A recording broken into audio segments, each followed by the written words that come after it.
And that's why I say it's arrogant. Sometimes it's not arrogant. Do you agree? So, let's leave that part. The topic I was given to handle now is hotel accounting. Hotel accounting. Okay, first, what is hotel accounting? It's about keeping a record and maintaining a record. That's basically what it is. You keep record and maintain the financial record. But why are we having it as a topic where chefs are gathered? For two reasons. One, I started by saying West Africa has come of age. Nigerian hospitality and West African chefing has come of age. We're not chasing any foreigner out of Nigeria, no. We want to prove to our owners that we're able to do our job. Is that not the objective? South Africa had that. Chef Kumalu will always tell you, way back in the early 90s, and late 80s, and many of them suffered. But after apartheid, many of them who were diligent in learning became the first set of people to assume certain responsibilities. So opportunity or success is opportunity to meet preparedness. When an opportunity comes and you are not prepared, that's where you say, Nigeria is not good for me. That's not true. As bad as Nigeria is, some people you send them to America, they cannot wait to come back. I know many foreigners, anytime their visa expires, that they want to, likely to send them back, they'll be crying like babies. This Nigeria is sweet. The only thing is we pray for the opportunity. But when the opportunity comes, are you prepared? Are you getting the point? Right. So chefs across Nigeria and West Africa, many of us are not prepared. Prepared for what? Growth. Higher responsibilities. We're not prepared. So that is one of the reasons why we want our chefs to aspire to grow, taking higher responsibilities across society sphere, whether in the restaurant or hotel or any of the hospitality businesses.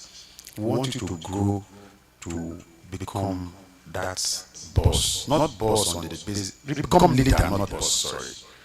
And to do that, you have to be prepared.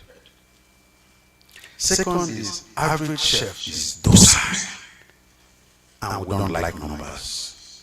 I was so impressed with Chef Selma when part of the presentation I said, sell yourself. I want chefs to be talking that way. We're not saying everybody cannot be extemporaneous speaking. But them don't, what do you bring? How you like it? What's that? You can't defend the food, then you can't defend yourself.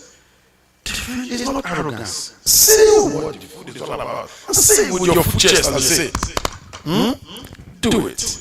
And for you to do that, it's got to be here. So chefs are docile. The average chef is docile. Average chef don't like number. Average chef run away from responsibility. Not me spoil them. Take responsibility. Now man head they break coconut put. Now wood one. Sorry sir. Oh, we are going to punish you, no problem. But you know what? Every other person in the team would have seen you to be a leader. Let me explain what I mean. Something happened because we needed to take a step to do something in the kitchen. You are not the sous chef. You are not even the chef de partie. But the chef de partie and the sous chef, perhaps they are running away from responsibility, or they are not even there. But something happened because we needed to take a decision. You know, whether you take a decision or you don't take a decision, there is consequence for it. True of us. So not taking a decision, something spoiled. But we say, let's take a decision so that we can do it right. But in doing it right, something happened. And the boss say, who did this? Everybody is one person. It could be a cumin. It could be a cumin one. We will say, sir, I did. We wanted to achieve this just so that the company will make money. But unfortunately, the thing spoiled. And we are very sorry about that. If I am the leader, that guy that day is not even chef de partie, he's a sous chef. You know why? We need leaders, not doers. In business world, there are two things. One, tactical responsibility, and the other, strategic responsibility. It's either you belong to the tactical, which is saturated, everybody is there. Tactical is doing. Or you are grind pepper, or you are doing this, anybody can do it. But the strategic parts, there are very few. Because a lot of people that are not educated, not opportune, not taking responsibility, whatever it is, fewer persons there. So that is where the juice is. That is where the sweet spots of work lies. Not the do. We are not in 1974 of manufacturing age. We are in jet age. We need persons who can think, who can propel people, and make things happen. So we need chefs to grow. And this association must grow. For you to have joined this association, it is a demonstration of one thing: you want to grow. True of us. Can you clap for yourself, please? So, accounting, hotel accounting. We say it is about record keeping and then, of course, maintaining financial record. Maintaining. Having is not a problem. Maintaining is the problem. Average chefs don't like to write, but you must write. Record is writing. I know it's in my head. Nah, lie. You must write. A Japanese word says the lightest ink is better than the best brain. You know why? Even when it's written and it's light, you can read. But I have it in my head. Do you know how many things you have in your head? You go forget. So record keeping as a chef, not a cook, you cannot run away. You cannot escape it. So hotel accounting require you to keep record and maintain it. So maintenance is ensuring that we write it today, tomorrow we will still do it. How do you ensure consistency? That is where that maintenance comes in. So, in doing hotel accounting, we have said it's about record and keeping. Record keeping. What and what do we write and maintain as per record in our business? Think. Let's not sound too. Even if you're not working in a hotel, you can use your restaurant, whatever, to understand what I'm saying. What and what do we write? We write our sales. High five. We write our sales. I want us to understand it. Remember, this topic is actually a 1 week topic, and that's what I'm going to do in an hour. So I will try as much as possible to get. 30 minutes. Okay. Along. As much as possible for you to internalize it. And the way to do that is for you to think of where you work or where you have worked. So while we're saying it's hotel accounting, but just think of one thing first. Sales. Everybody says, whether it's kiosk, you say, right? Write down your sales record. I mean, what you made as sales or what you call revenue. You have to do that. Why do we do that? Because we want to know how much we sold, correct? Great. The other aspect of hotel accounting is expenditures. For everything at all that you said, you did not grow those raw materials, you bought them, correct? And then for you to make them, there are other expenditures you make. You're going to buy gas, right? You're going to buy other raw material to augment the major raw material. You're going to pay staff salary. So talking about staff salary and the cost of, okay, so first talking about the cost of making that food without the gas. Just the cost of food is the food cost. Makes sense? Did you get that? I've been seeing many caterers who confuse what food cost is. Food cost is the cost of raw material to make that food. Remove employee, remove your gas, remove everything. Just cost of seasoning, raw oil, etc., etc. That is your food cost.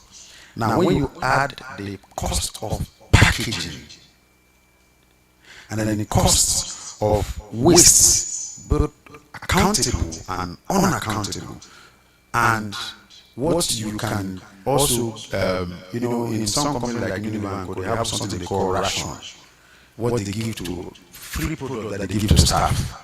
So all of this put together is what we call COGS, COGS, cost of goods sold.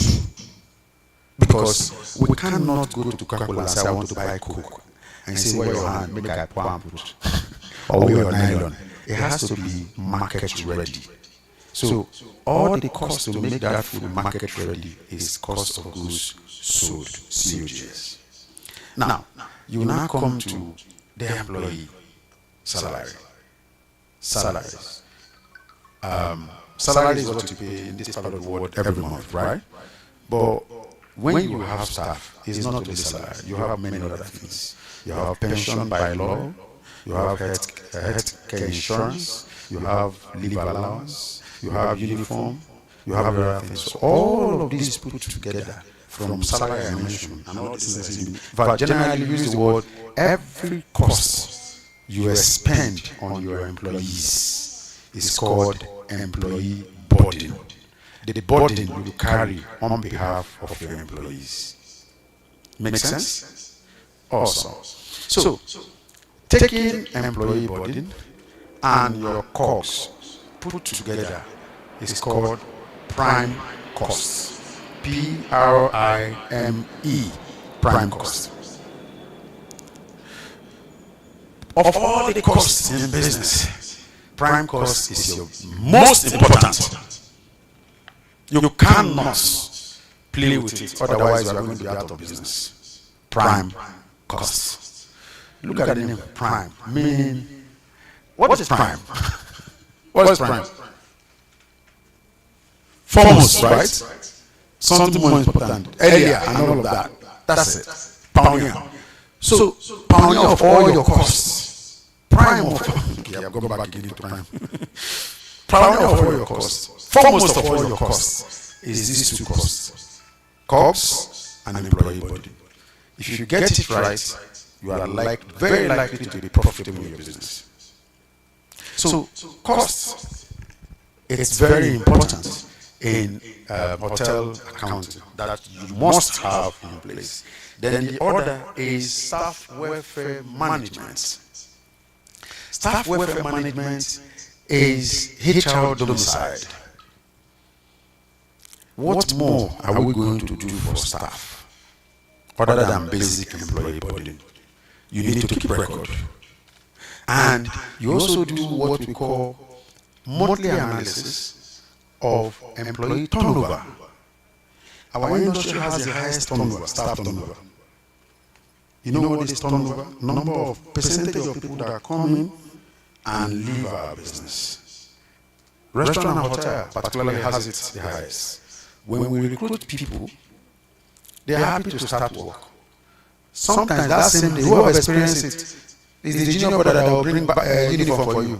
My mom say I should not. My auntie say I should give you that. My daddy say it's too far from our house. But that was somebody coming to do for job for 3 months. All those ones they come in naughty, now get work.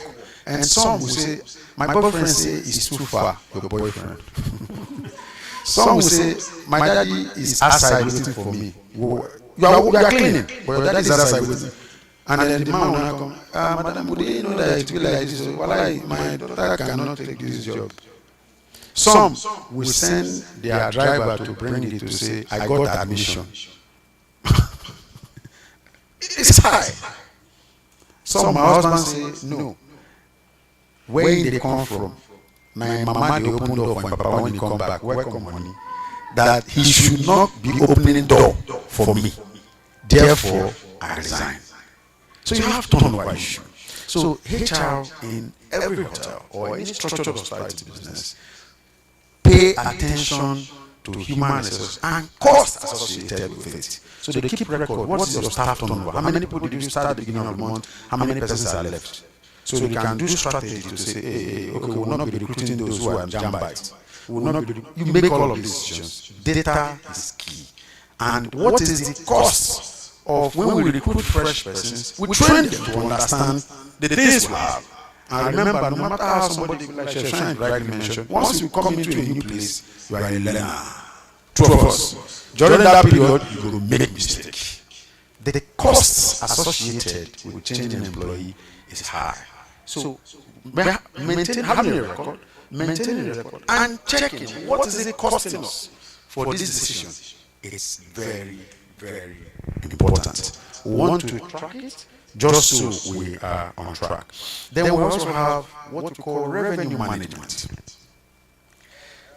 Revenue management, when we hear it automatically, what comes to our mind is, oh, manage this. Of course it is. Or some will say, oh, manage the revenue we have, how we can spend it. No. Many of us feel here. Some people paid 100, if it's from Lagos, some people pay 120,000 or 100 something, whatever it is, to come. Some paid almost 400 to come. It's the difference of time. I changed my ticket. The first time I asked them to change the ticket, they said 18,000. The lady called me, I was judging, I didn't respond. When I responded, it has gone to 28,000. And she went to change it because she didn't hear from me, and she put another time. Now I'm calling her back to put it, it has gone to 38,000. I bet you if I finish one and call her again, it will 100,000. That is revenue management. Revenue management started with the aviation industry, but hospitality industry has embraced it. Now, revenue management is basically knowing when to sell or when to hold the product and sell later in order to maximize your profits. Airline, for instance, some people could have called yesterday and said it's fully booked because they are waiting for those who rush to the airport. Do you have to Kano? We have how much? 500,000 one way. Okay, I must go to Kano. We pay. If they are sold it yesterday, 200,000, they have lost how much? 300. So hotels do that, but not all the hotels can do that. Restaurants should not try that. You will kill yourself. You can't try it. Hotels do that. You can ask for a certain room. It's not available. The one that is available now is 200,000, but you pay 100,000 yesterday. And if you are a frequent user of that hotel, you can remember this is the hotel room I stayed before now. And that is why if you go to top hotels, they don't give you a card that has rates. When you come, what room do you have? It's computer that generates it. The lady in the front cannot tell you, okay sir, when you come, price you pay yesterday, you pay. But that list happens with basic hotels.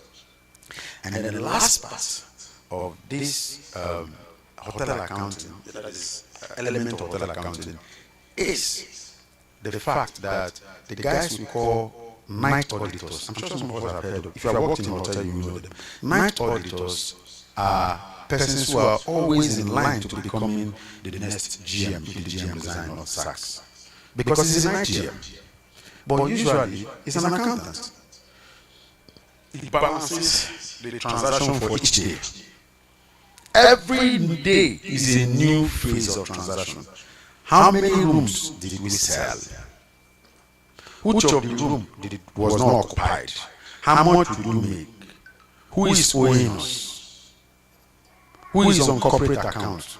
The guy will balance it. The next day is a fresh start. If there is no record, can you do that? Nah, you can't. Therefore, this leads us to the fact that as chefs, we have potential to becoming GMs. And I'll tell you, in hotel, Benga had a session with you guys 2 days ago or yesterday regarding career growth. The reality is we F&B oriented people or F&B units. You know, a hotel is divided majorly into 2 units, F&B units and room division. So F&B division has to do with kitchen, restaurant, lounge, club, bars. And the room division has to do with front office, housekeeping, shop, what's it called now? Yeah, all of those in the front. But The guys in F&B have greater chances to becoming GM.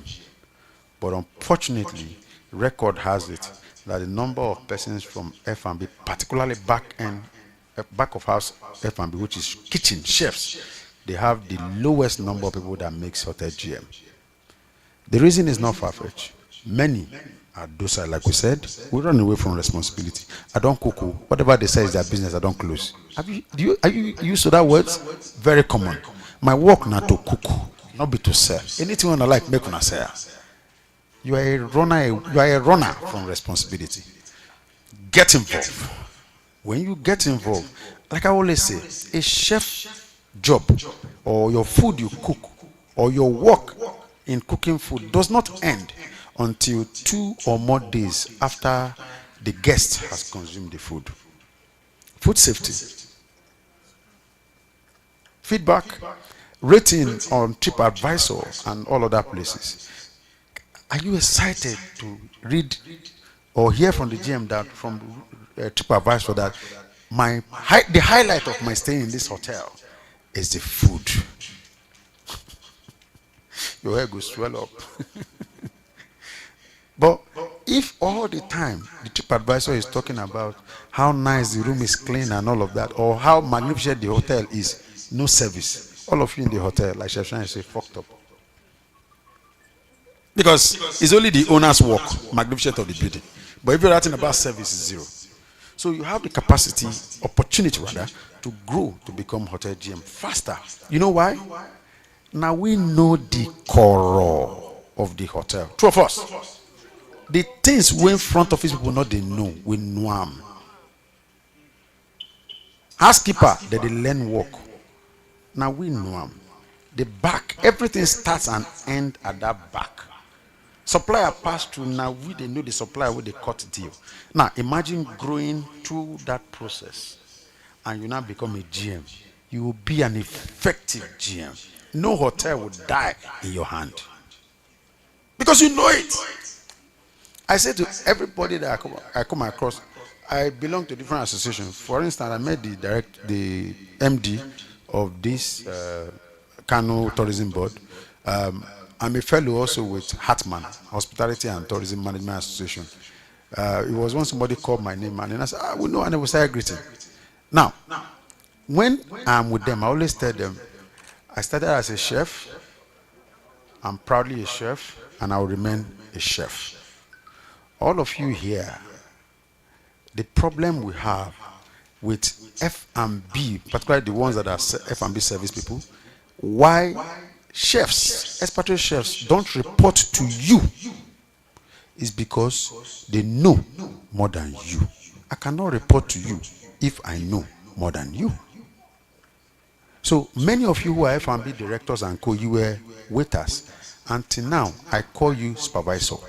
You didn't get to the manager. You can't write menu. You can't define menu. You can't analyze menu. You can't bid with supplier. You're only there, clean table, white table, you smile, and you become GM. That's why hotels are failing. Imagine you growing seriously to become GM.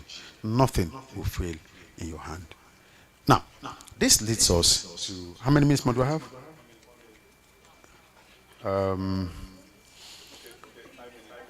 All right. So that leads us to what is called the triangle of hotel accounting. Triangle. If you remember this triangle, it helps us very key. Everything we have said so far, sum up in these three. What is the triangle of hotel accounting? First, support account. SUPPORT. Support account. Second is, okay. First is support. Second is guest account. Anyway, okay, so the top. Okay, can I quickly? Thank you.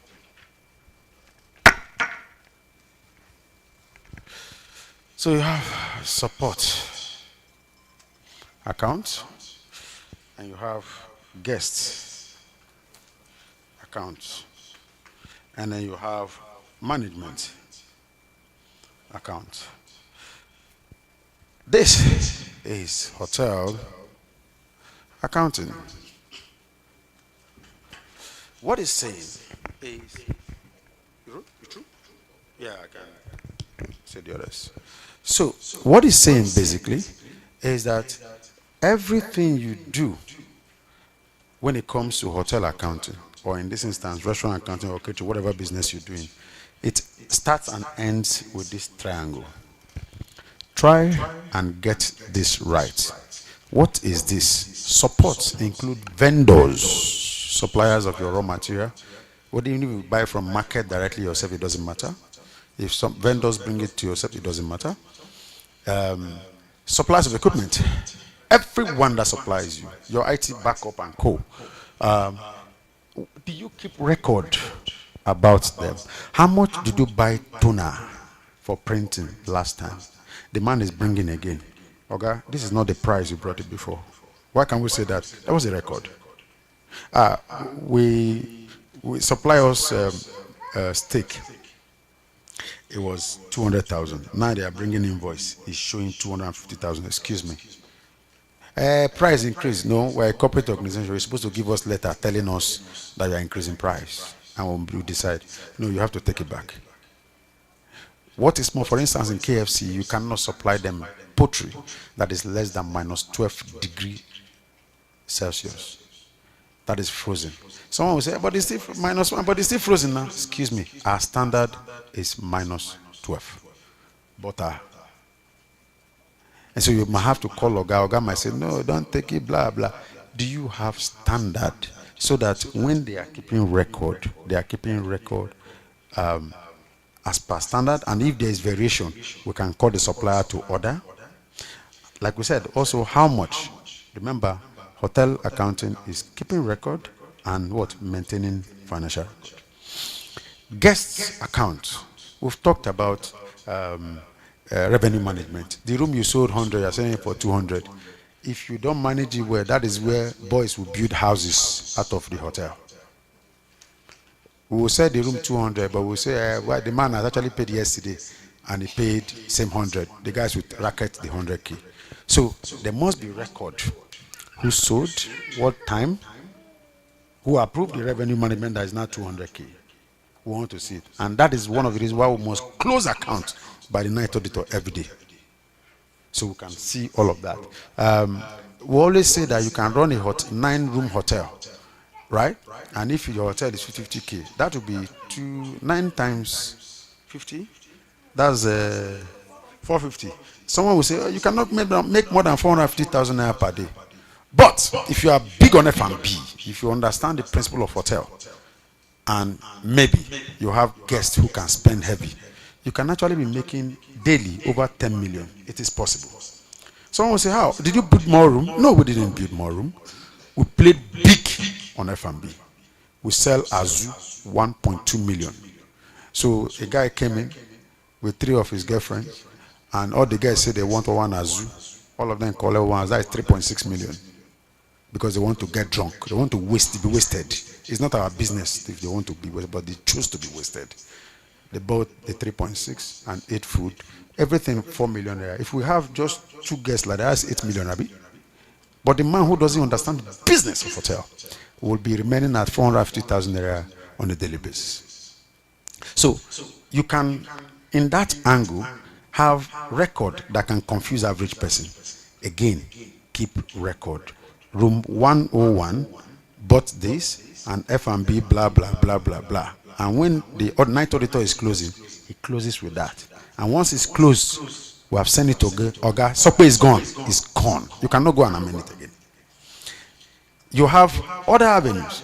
Also, employees, when they sell, with all due respect, ladies, I've managed and consulted for various restaurants where we say, oh wow, they steal money. It's okay, fine, let's search them and put female security to search female, male security to search female. I mean, they search male because, and then don't wear trousers that has pockets. But the diverse many, with all due respect, ladies, please don't take offense. We say it raw as it is. We have caught many who choose to fold money like manhood and insert it in their privates. and use the other part to do it like pad. So when they are female, they say, I'm seeing my menses. We have seen situations say, no, you saw your menses 2 weeks ago. I'm a woman. I know that menses is once in a month. Boil your pants. And as you boil, we just see money, they fall out. Now, why are they able to do that? Because they can manipulate the record. So you need to be very clear about your record. And lastly, on that triangle is the management. Management account. Owners of business wants to know how heady our business are. How much are we making per day? How much are our expenditures? Right?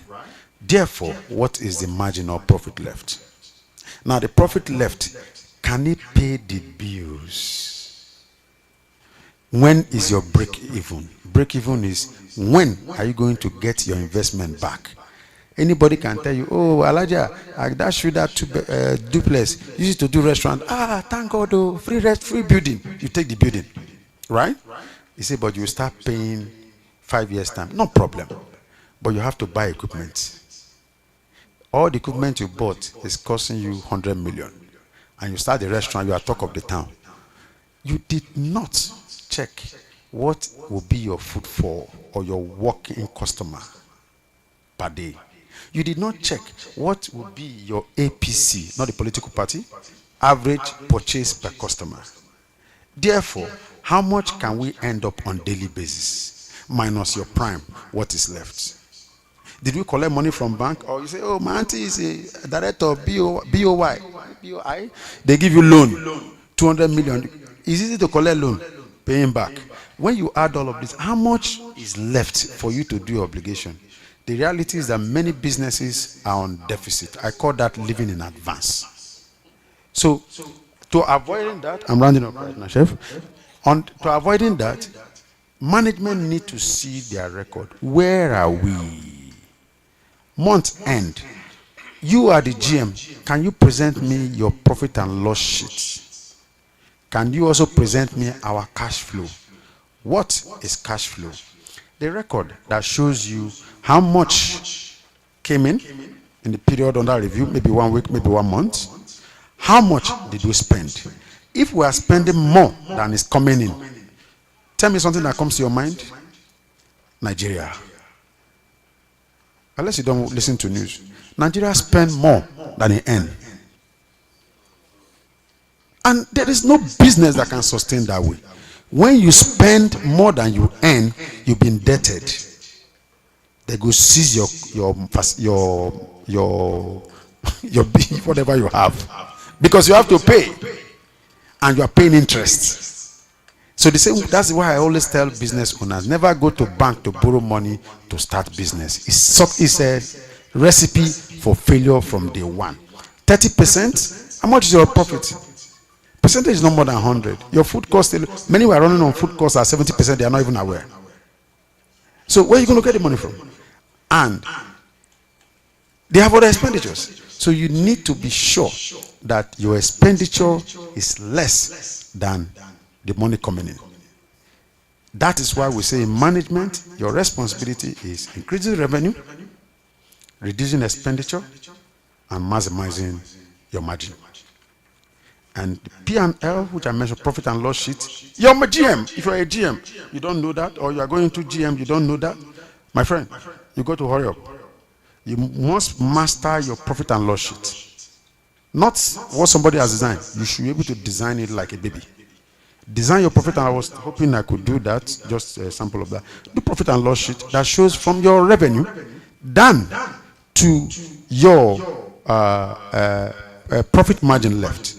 Because it has elements.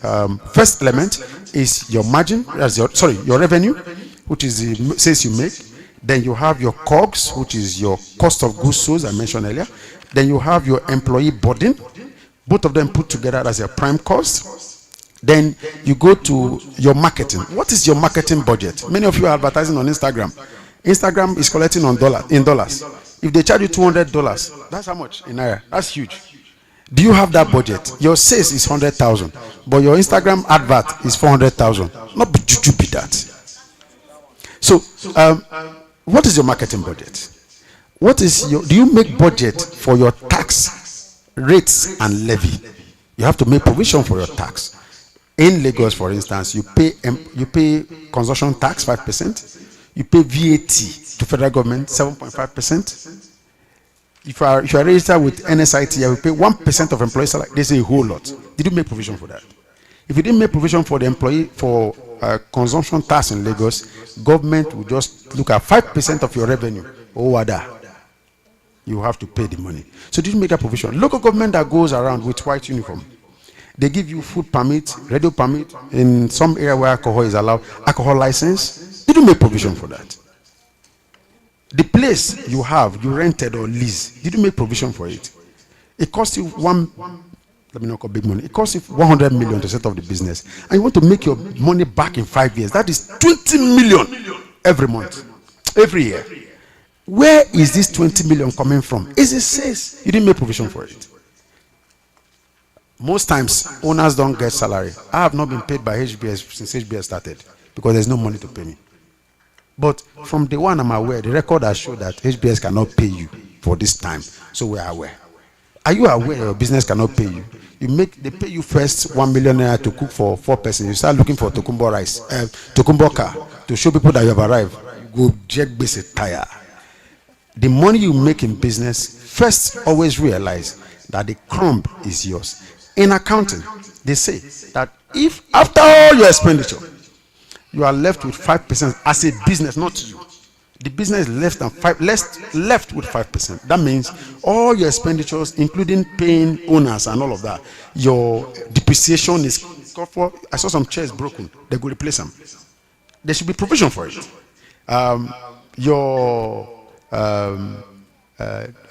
maintenance, repenting of the place, or people break toilet, plumbing and electrical are problems. Yesterday, power blew up my charger. If you have blown up some socket, they must change them. So the facility guy, Bob, they burn. Ask any GM, they will tell you part of their greatest big headache is electrical and maintenance, plumbing maintenance. They bring bill for you. Is there a provision? If there is no provision, you collect 5 million. For that 5 million, you not reach to run business. At the end of the day, the business is crumble. To round up this, please, every business must have its own chart of accounting. Chart of accounting is what is important. What is the financial record that is important for you to maintain your business? My chart of accounting may not be same as yours. If I don't have up to having my balance sheet, which is what is my equity, what are my equity, what are my liability, what are my assets, blah blah blah blah blah. I'm not going to that. Say, we'll leave it. When we become UAC, we'll do that. But for now, I'm interested in my costs and what is left. That is your chart of accounting.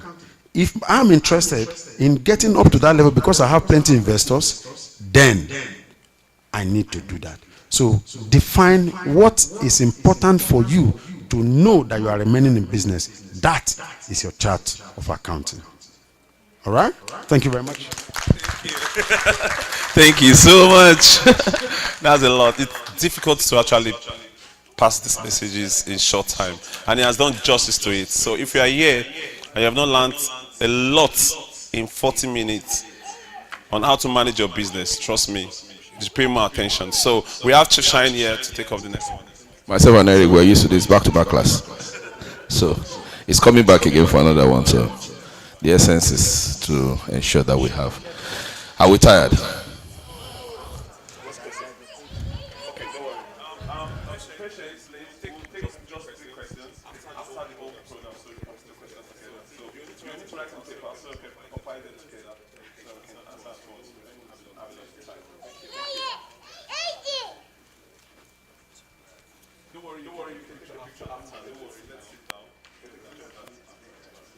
Ideally, if not that we were a bit behind schedule, it would have been nice to have a bit of things on the board before we start the formal class. But we started another one now, so let's just flow with it. If you remember, I spoke about kitchen management earlier, and we discussed extensively on the functions of management. If you remember, please quickly bring me up to speed. Number 1 is what? Planning. Number 2 is what? Number 3 is what? Number 4 is what? Good. And that class led to Dr. Eric's class, and he spoke to us about hotel accounting, which of course is still kitchen accounting. And then we come back to the earlier class. If you know, and you know somehow you've learned a bit of kitchen management, hotel accounting, what is expected as a kitchen manager. One of the key expectations, the onus, is on you, either a chef or a kitchen manager, to be able to report. To be able to report. Some levels of reporting. Some might not be your. But I'll tell you what. You cannot fight a battle you are not equipped for. Do you believe that? I own an hotel. And I used to work for hotel before. And I know for chefs, it has been a problem. You feel such changed. You feel you're not given enough. How do you go to your management to fight for anything? Or even your shareholders or people who are in charge of your business, if you don't understand what is expected of you. Okay? There's no businessman that sets up a business and does not expect a degree of reporting. Why do we need to report? Why do we need to report? Because it's a duty. It's a responsibility. The moment you are employed as executive chef, even as chefs in small hotels and restaurants, it is expected, one, for management, you must report back. It's a duty. Some of us just take our job, just do your job, go home every day. It's a duty to management and a duty to yourself. Years back, while I was executive chef of, I think, Chido Hotel or something, we have management meeting every Monday before I moved to Bon Voyage. Balaji was with me in Bon Voyage years back. And each time I go for the meeting, because I have knowledge of food cost of my kitchen, so I can walk into the owner or the management and said, Chairman, my chefs want some appreciation for what we did last month. No, the record is clear. The record is clear. For last month, this is our stock inventory opening. This is our purchases. This is what remains. Compare against sales. This is how much the kitchen have made. Okay? This is how much the kitchen. So I would say kitchen reporting is a responsibility, as the name implies, expected of kitchen managers, chefs, or other persons saddled with the reporting duties to give either in verbal or written an account of kitchen operations and activities within a specified period. It could be daily report, it could be weekly report, it could be monthly, and it could be yearly. But for us as chefs, what is more important? What's this? Can you all see it? Food. I have a chef, and you cannot tell me, and you don't understand, you are just a cook. Do we understand? You are just a cook. Apart from the fact that we report back, also you have a knowledge of what is going on in your kitchen every day, every week. It strengthens you to want to do more, and then it gives you confidence. If you know you are making money, who will not be? Of course, you'll be confident. The confidence will come from within you. Yes. Have you seen a chef that is making money? Have you seen them sacked? I was sharing with some of the colleagues yesterday. There's an hotel I worked for years back. And generally they want to cut salary. And it was discussed in management meeting. Everybody agreed. Okay. Then the owner of the business, the chairman, called me in the middle of the night. Chef, you are not among go. We will allow them to cut the salary so that everybody in accounts and the GM will not know. But the percentage they cut from yours, I will personally give you in an envelope. Why? He doesn't want to lose the chef. Okay? So it is very, very important for you to understand your food cost. How do you arrive at food cost? Don't crack brain, we don't have time. Opening inventory. What is opening inventory? Huh? What is opening inventory? The cost what? The cost of making a particular food. Whoa. It is you buy before starting, you buy raw materials. It is you buy to make something you added. Stand up. Something you added. If you are executive chef in this hall, please stand up. What is opening inventory? Yes? Yes.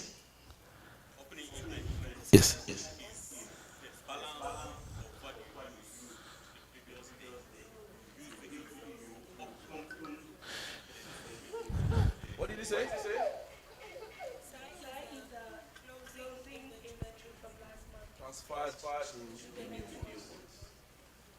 Because the way it works is this. At the beginning of a month, you cannot say you are in charge of your cost or food cost.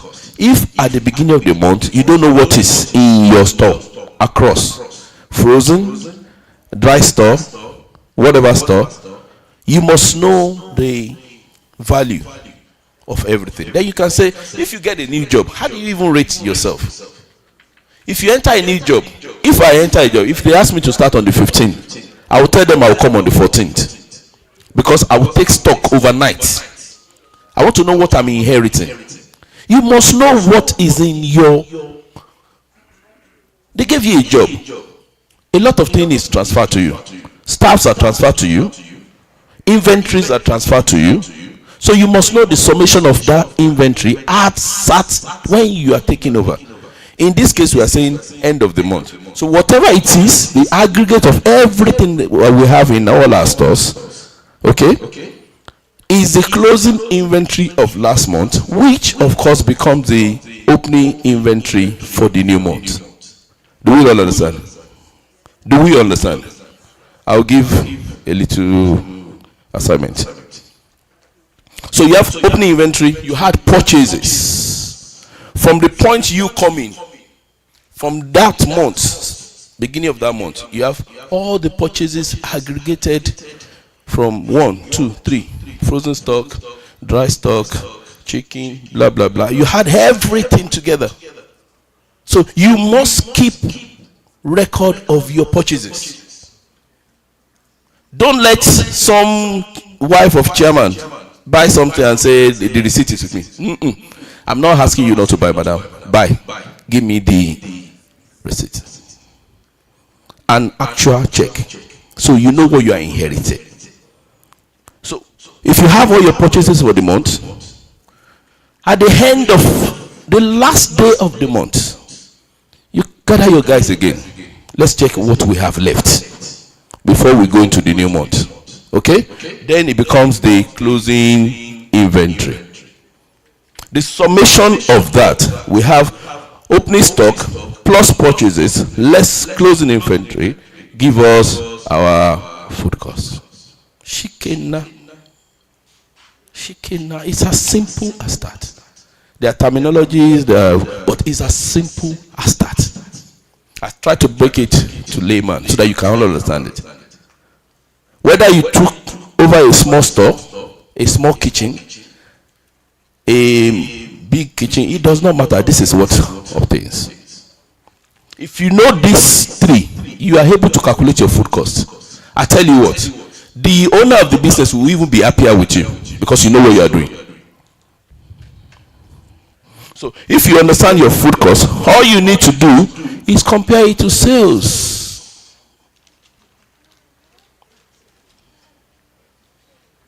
So you have your food cost. It cost me 100,000. Okay, please. I hope you are writing. Well, let's take this illustration. I have opening stock of 100,000. Opening stock 100,000. Opening stock 100,000. Closing stock of 90,000. Closing stock 90,000. Total month purchases of 75,000.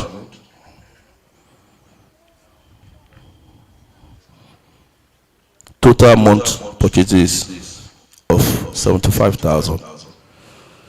And a sales figure for the month of 150,000. Number one. What is my food cost? Okay. Which one? Sales figure of 150,000. Sales figure of 150,000. Calculate food cost. Time is running. I'll count to 20. 1, 2, 3, 4, 5, 6, 7, 8, 9, 10. Calculating food stock. Cost of foods. 13, 14, 15, 16, 17. It's on the board. It's simple. Opening inventory, add your purchases, less your closing stock, food cost. And then we'll go to food cost percentage. So let's go. 15, 16, 17, 18, 19, 19.1, 19.7. Are we ready? Simple mathematics. If you allow, you got 85,000. Yes, wait. Yeah. Who else? Let's go. It's very simple, basic. And if you get to your kitchen, this is going to help you. Seriously. Even those of you that are not executive, just tell the chef that, chef, wait, let's do something new. It will help. How much?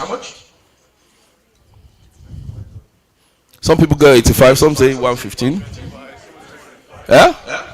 Some got 85, yes. Do we all agree on 85? 85 going. 85 going. If you disagree, 85. Let me see your hands up. If you disagree, 85. If you disagree, 85. Okay, so 85 have it.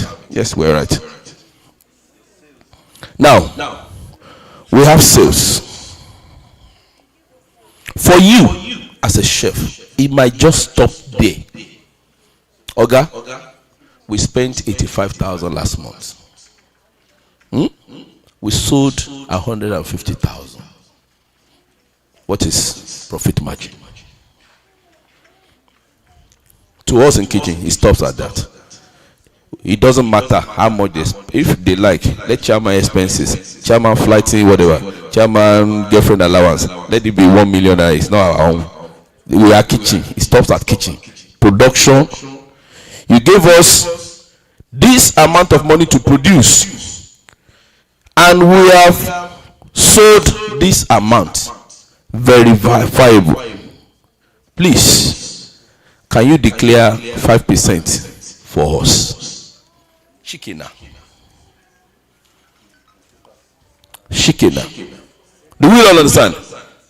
Are we on the same page? Are we confused?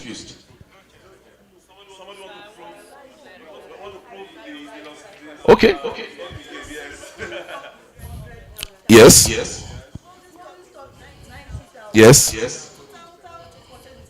Yes. No, you had 100 and It is 100 you has.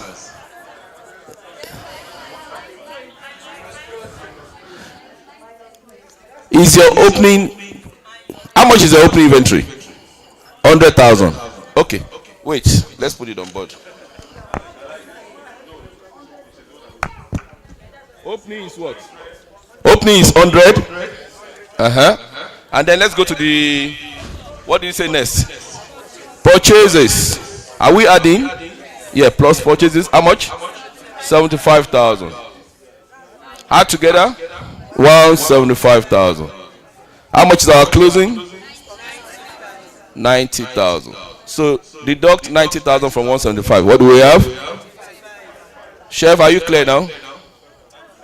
Are you clear now? Thank you.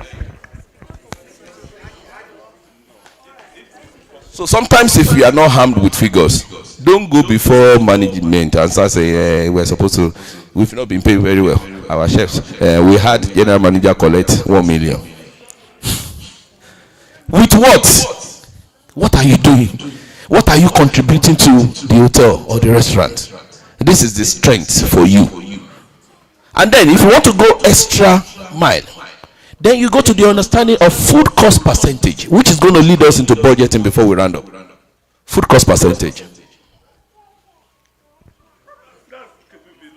No. Okay, food cost is sales divided by food cost. In this case, can we calculate it? What do we have?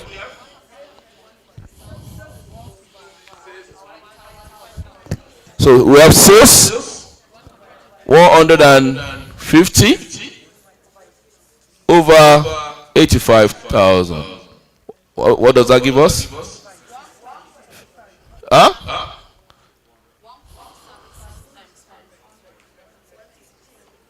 150 divided by 85. Is it 0 point something?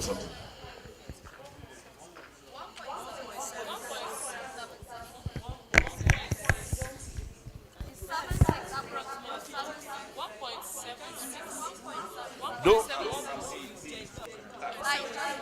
Just do your calculation.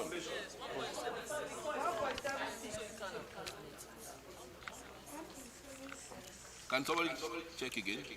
Yes, Are we all together? Yes. Now,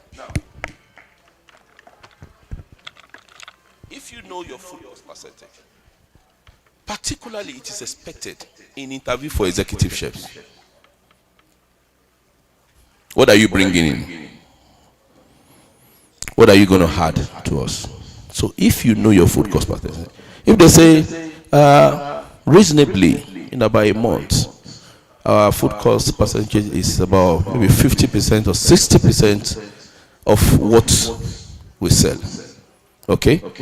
If you have those figures, all you need in budgeting we say is to monitor and compare performances, right? And the essence is create a plan to spend money and keep track of what you are spending against what you are earning. Chef Eric said, if you spend more than what you are earning, you are failed. That's a problem. In fact, they won't keep you a minute extra. That is why budgeting is now key. You need to understand, be able to monitor. Yes, it's good. The sales figure looks good. Food cost percentage looks good. But there's need for us to continue to monitor that performance over time. You can aggregate within 3 months food cost percentage and average it and use it in budgeting. Budgeting is planning ahead that in the next quarter, in the next 3 months, I'm placing my food cost at 60%. So you can now budget ahead. Sales. Our total sales is usually between 150, 200. Average it. Then you have your budgeted sales. You have your budgeted food cost percentage. So you don't necessarily need to wait until the end of the year. You have an idea of what you are going to do. All you need to do is just to compare it as it goes to ensure that you are not spending more than you are earning. Do we understand? Because the moment you start spending, and then how you ensure is to make sure these steps in budgeting. Calculate income, which you have done. Sales, easy. Total sales, what they sell, all the receipts, all the tickets that come back from you. You can ask from the front of house. You want the receipt, you want to know the sales for the day, and then you can record it yourself as chef. Aggregate expenses, food cost. You don't need to go to anybody. Stores will give you that. Okay? Set realistic goals. Adjustment of food cost percentages. That is averaging food cost percentage to budget. Okay? And then choose budgeting strategies. Is it 3 months? Is it quarterly? Is it yearly? What do you want to do? Up to you. Adjust and analyze operations.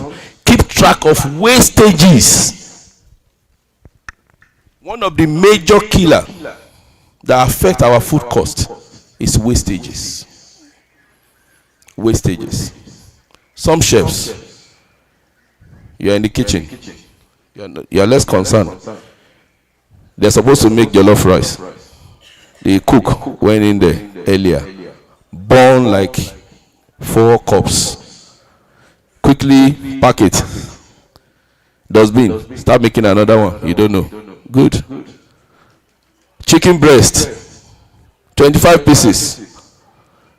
Overcooked. The guy didn't want to face you. Chef, just keep it aside. They kept it aside. They went to the store, took another one. They quickly, and then you are just sitting in your office. At the end of the day, yes, you make sales for that day, right? But what happened to all those stocks? It's gone into waste. At the end of the month, when you are calculating your stock, then you'll be wondering, what happened? What happened? So you must ensure to a reasonable extent that you monitor wastage. Wastage is the killer. And then as chefs, one thing I want to tell you again before I go. Wastage, some wastages are not wastages. They could be recycled. I work in a restaurant called the Barbican Center. No, was it the Barbican Center? London Science Museum. The museum has 7 restaurants. I was the executive chef. And when I got there, there's a particular meal called enchiladas. I don't know if you've had it. And then we have pies. Because the major restaurants in the Science Museum, the queue for food is like, it doesn't go straight. It goes like this. So there will be space. Spiral. In the Science Museum. And you find out that the 3 restaurants that are fine dining restaurants, one of them is where I end up at the end of the night to cook. They have wastages from their kitchen. Chicken leftover, meats leftover, minced beef, a whole lot. And I said to the guys, come, how do you manage the wastage? I said, chef, we can't use it, it's fine dining restaurant. So you write it off as wastage. Some people share it. Okay. Please put them all together. I want to see them at the end of every day operation. And you find out, when do we have chicken? We make them into chicken pies. Because the food at the cafe is majorly tray bakes. So minced beef, mix it up with different vegetables. Just put mashed potato on top of it. And it's amazing how much we're making from it. So please be creative, be artistic enough to play with your leftovers. Make them into something else that can yield money for you. After all, if you own your own restaurant, will you run it down? Thank you so much for listening to me. I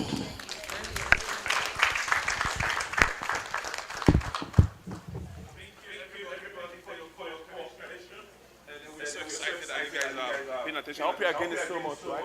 Yes, yes. So we send your questions, just write them in a piece of paper, you pass it to us, and then we can compile them so that you guys can have a good response. So the next class is our boss, Eric, is coming back for the class. Don't worry, I'll keep this behind, so you guys can take a picture at the end of the class. Please don't have to ask questions. And also tell other chairs, our next summit or program, you guys should come in. No numbers. So it's going to get better and better. Thank you.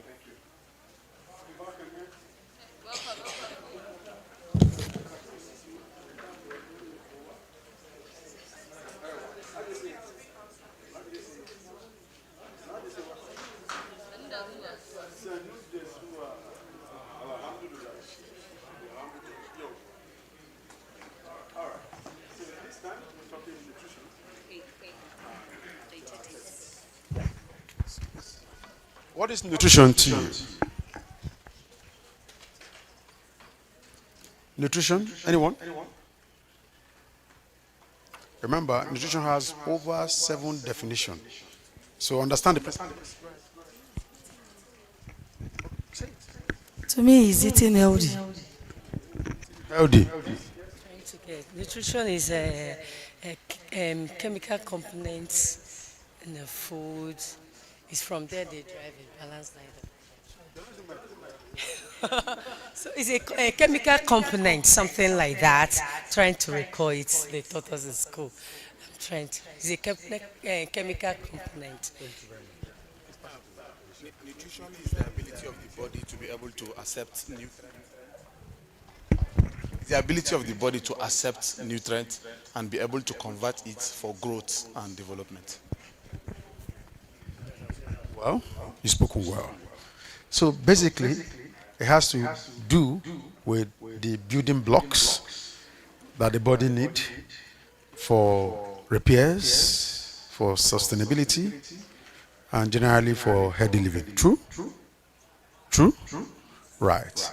So when they say try and understand nutrition, it's saying try and understand the building block for repairs, sustainability, and healthy living. When we say repair, what are we saying? As humans as we are, as we grow old, somebody said something at a point in time that is very insightful and is fact, but we all live in denial. He said from the day you are born, each day you get closer to your grave. Fact. Fact. But in Africa, of course we know. We don't want to die young. God will do it. We will all live long, right? And very useful. But the reality is we're growing older. And we are getting closer to our grave. It can be getting closer to our grave, thank you, Chef. Getting closer to our grave in the next 100 years is possible. But the reality is we are getting closer. We are not where we used to be. So each time you say, oh, I'm celebrating my birthday, while you are excited, also remember. That's what it is.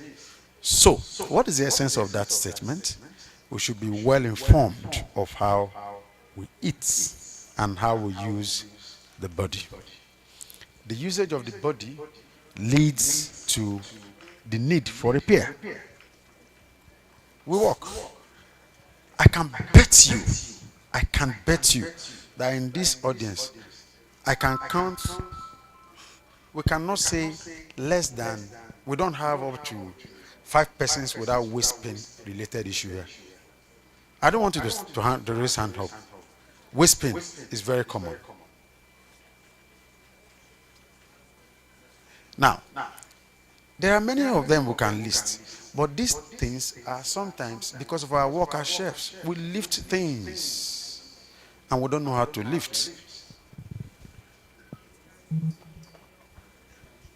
Meanwhile, we're supposed to lift like this.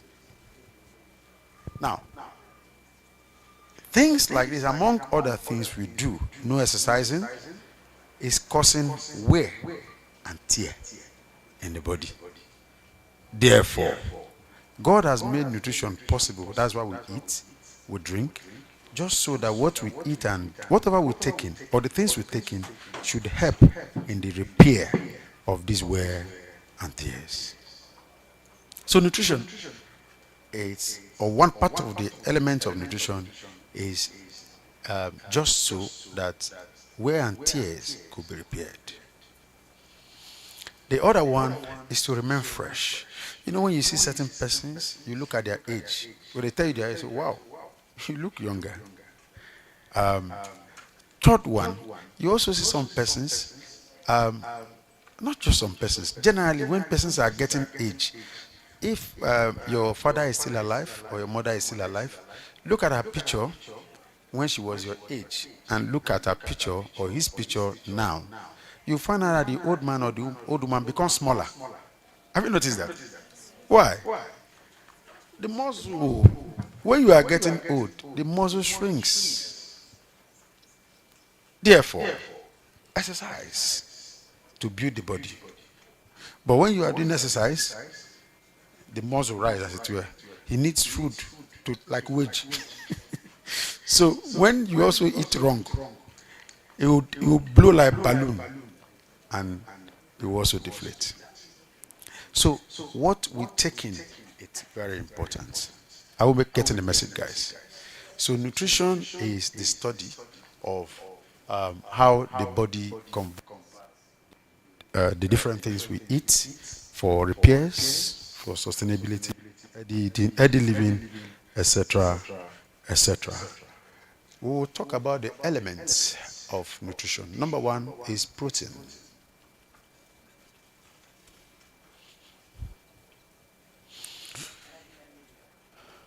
Protein. Next is carbohydrate. Carbohydrate. Next is fat. Fat. Next is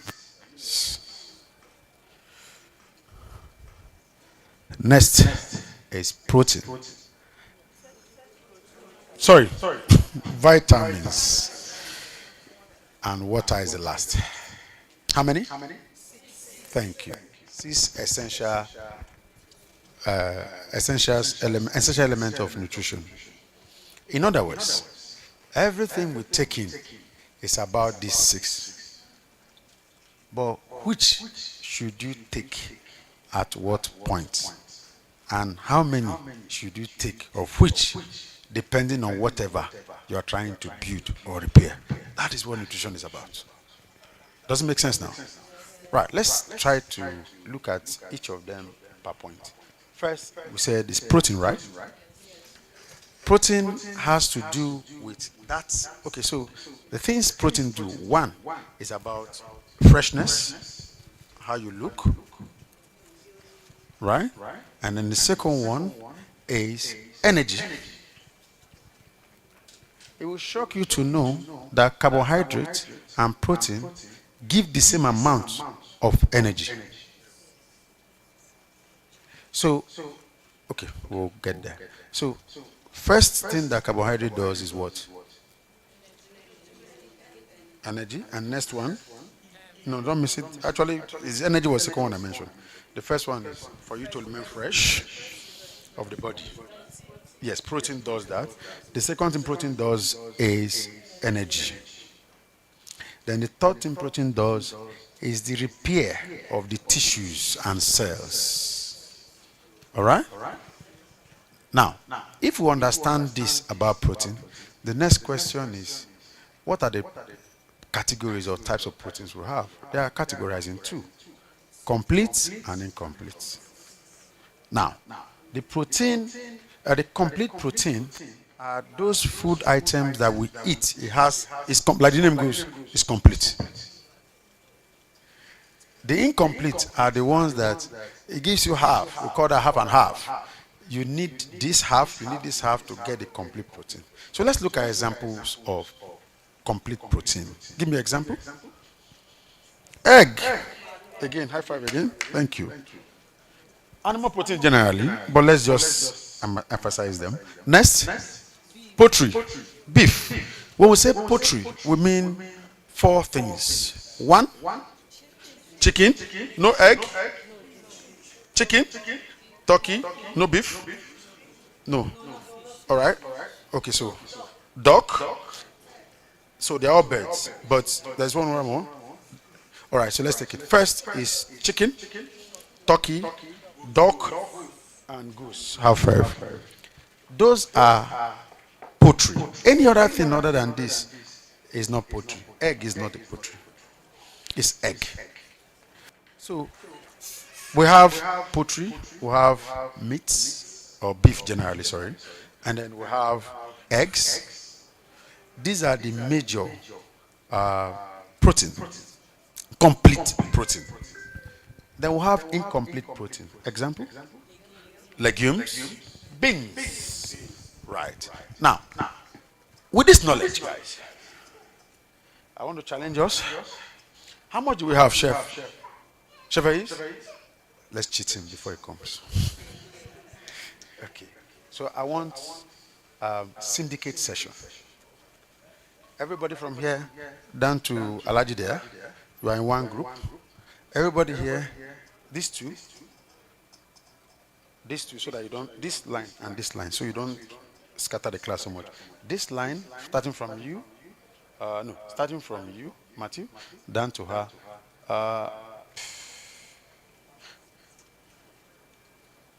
Okay, that's fine. Down to Abigail. Okay, so Abigail down to, what's her name? Chef Vivian. Okay, Chef Vivian, start from Chef Vivian and Uncle, down to her. That's the line. One group, that is group 1, group 2, group 3, group 4, up to the chefs at the back, to stop with you. And trendy fingers, right? Yes. 1, 2, 3, 4. Then that's your group 5, and this is group 6. You know what you do? You know where the group, your group 6 is now? Sorry, Vera, join them. Apologies. Vera and the lady at the back. Behind Vera. Yes. Starting from both of you, down to the guys here. 1, 2, 3, 4, 5, 6. You know your group now? Are you sure? All right. So what are you going to do for me?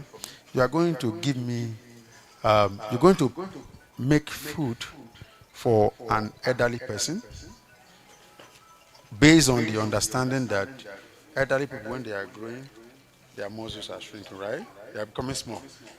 And want them to remain healthy. We want you to make food, come up with just one food for an elderly person. Do the same so that we don't make mistake. So we don't scatter.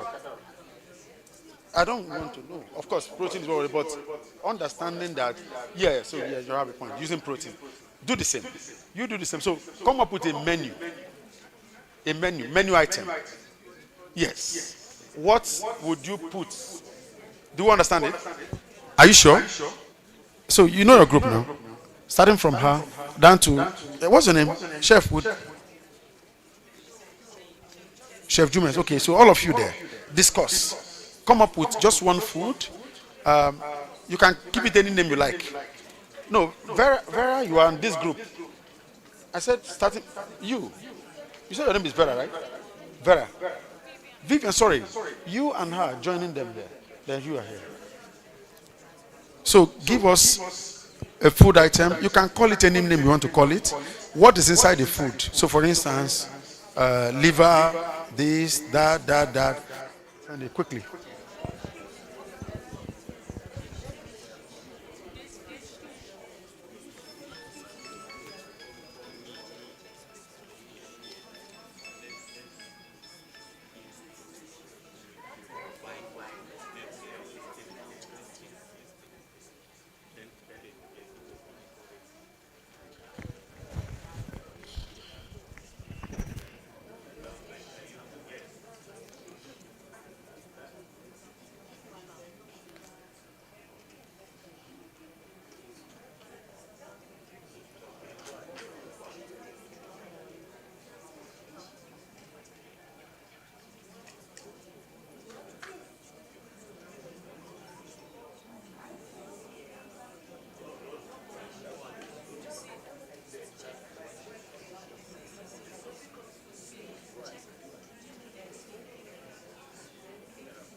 you have different level of understanding, but you prove you are right.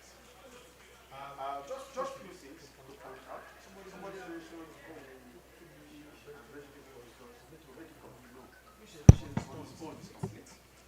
fish alone is complete. So adding vegetable is added, another half, so it becomes 1.5. So it's good, right? Not that two of them make it complete. This group use Irish potato. Who will tell us what sweet potato? That's fine. Who will tell us a better potato they would have used and why? Any other starch they would have used and why?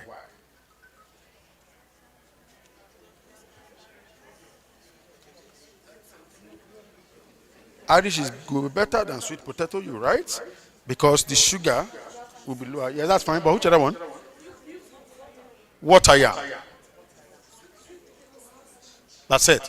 Now, thank you very much. Are we getting the point? Yeah, you have a point. Cocoyam. Do you understand it? So, you see this thing called chefing. There's no limit to it. You keep learning. And if you have the best menu today, there's room to make the menu better. We say the best chefs are students of other people's work. Did you pick that work? The best chef are best students of other people's work. No, you can't reinvent the wheel. There have been men and women before us. Look at their work. And I told the people that can't remember. We did their. I don't know where I said that, but that statement is that why you are chefs, we pride ourselves chefs. There are persons caterer in our local areas. They have WhatsApp group. Please join them. Join them. Some of these caterers, they inherited many things from their mothers, but they cannot explain it. Why they do that? So your knowledge of exposure plus that, boom. I'll give you an example. I always ask a group of caterers who come to HBS for food safety arrangement we have. I will ask them, why is it that they say when you cook food before you put it in the freezer because you're not going to eat it now, that you should not cover it immediately? You allow it to cool down before you cover. Now so my mama tell me, of course. If my mother alive, you ask mama, I say, now so my own mama tell me. They keep telling us, but the why is a difference between a chef and a cook. So know those things and bring the knowledge of chef, which is the why, knowing the why. Boom. So what's the difference? Basically, it's a basic science and physics. You cover the food. Hey, am I diverting this class? Okay. So you see, there are 6, what we call fatum, 6 conditions that make bacteria to grow. Of them all is moisture and air. Let me take these 2. Now, oxygen.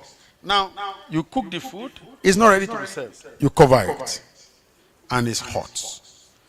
The steam will generate, the vapor will generate steam, will condense into steam. And when as it's going on, what happens? It's going to temperature, what we call danger zone. And bacteria love danger zone. They will start giving birth. They give birth like two-face. They born in twos. Anybody from Benin not vex here? They born in twos.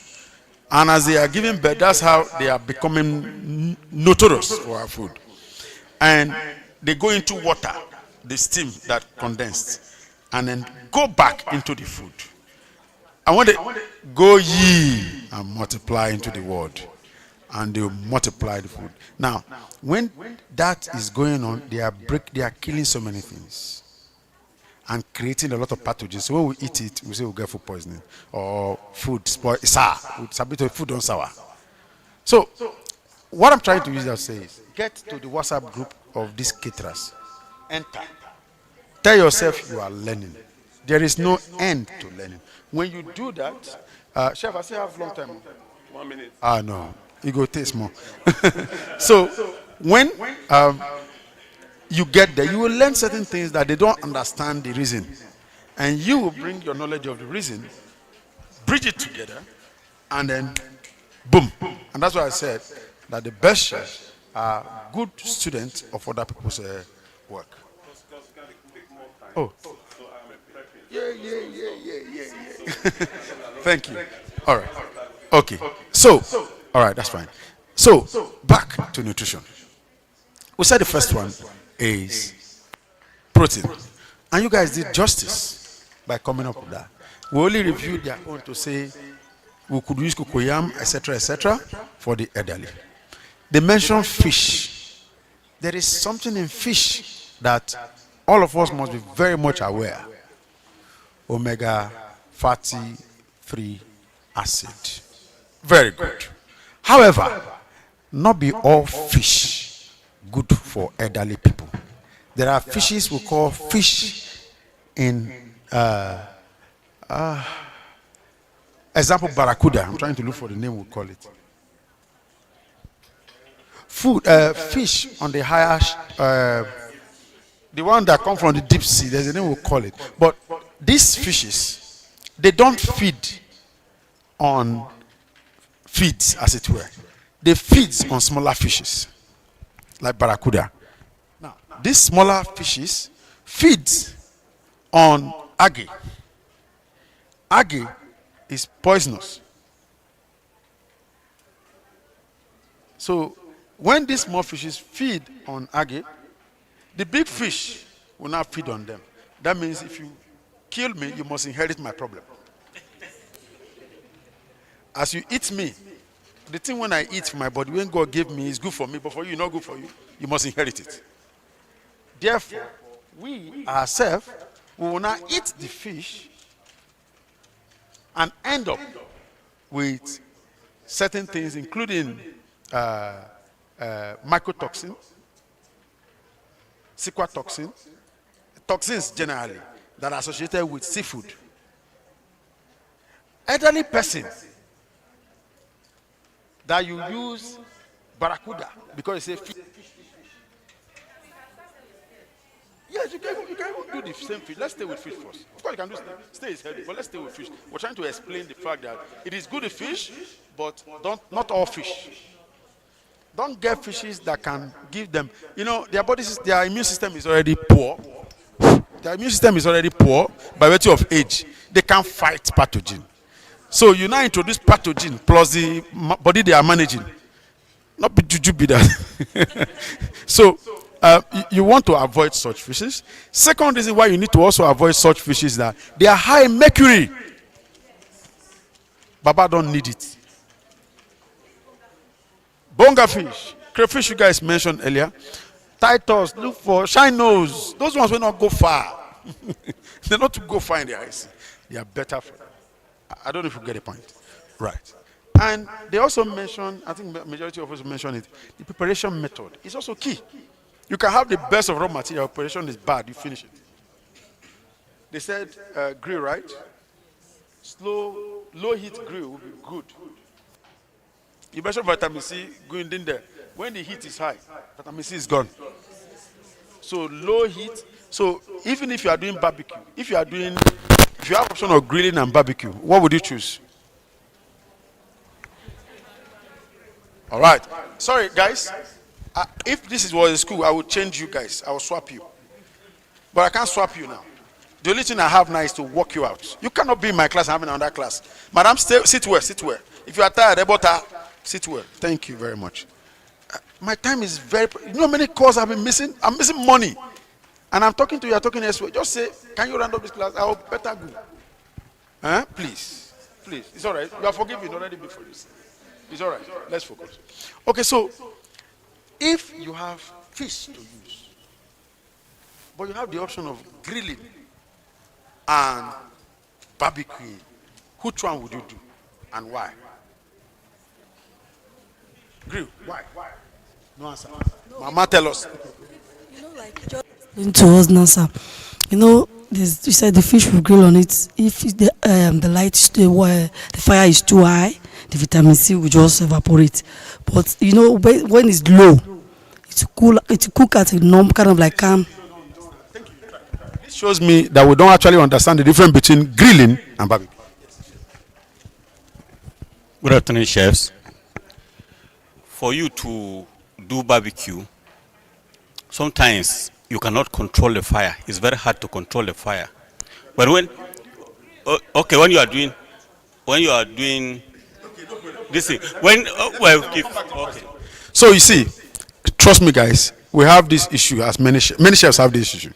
What's the difference between grill and barbecue? First, about barbecue is low heat. Grill is higher heat. Next about barbecue is that you cover it. You conserve the heat and the smoke and everything. But the barbecue is open. Are we getting the point now? So on that basis, let's leave that. On that basis, which will be better for that papa food? Barbecue. Are we getting the point? Grill will be hard. The water moisture would have gone, and then a whole of nutrient would have gone. It will be difficult for papa when they manage in teeth. If you break, and then secondly, the essential acid gone.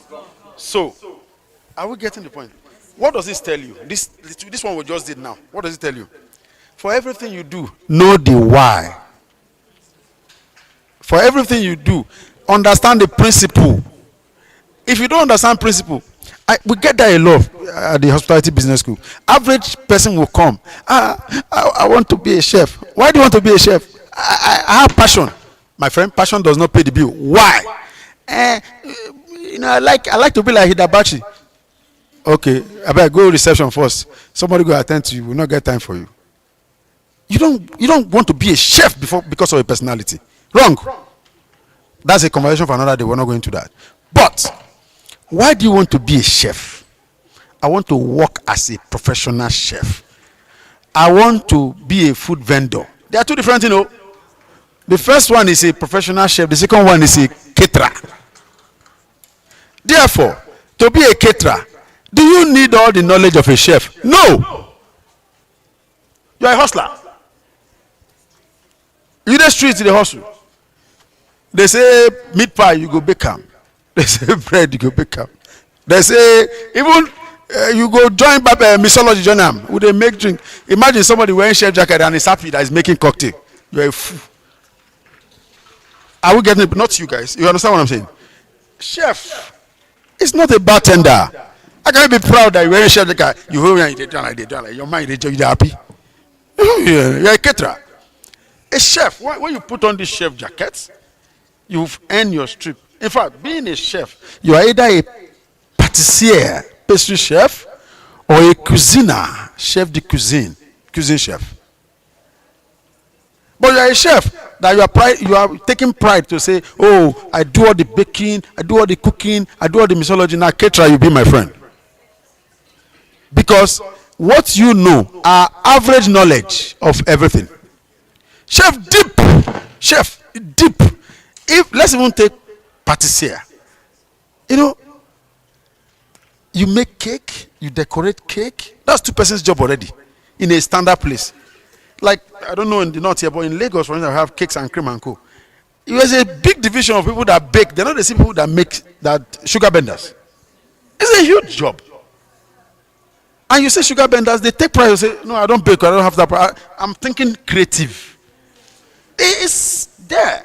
But you bake. You allow and cook. I'm not saying the knowledge is bad. But try and focus. And there is no serious hotel brand or restaurant brand international that will recruit you because you say, oh, I can cook, I can bake, I can even make mixology. No.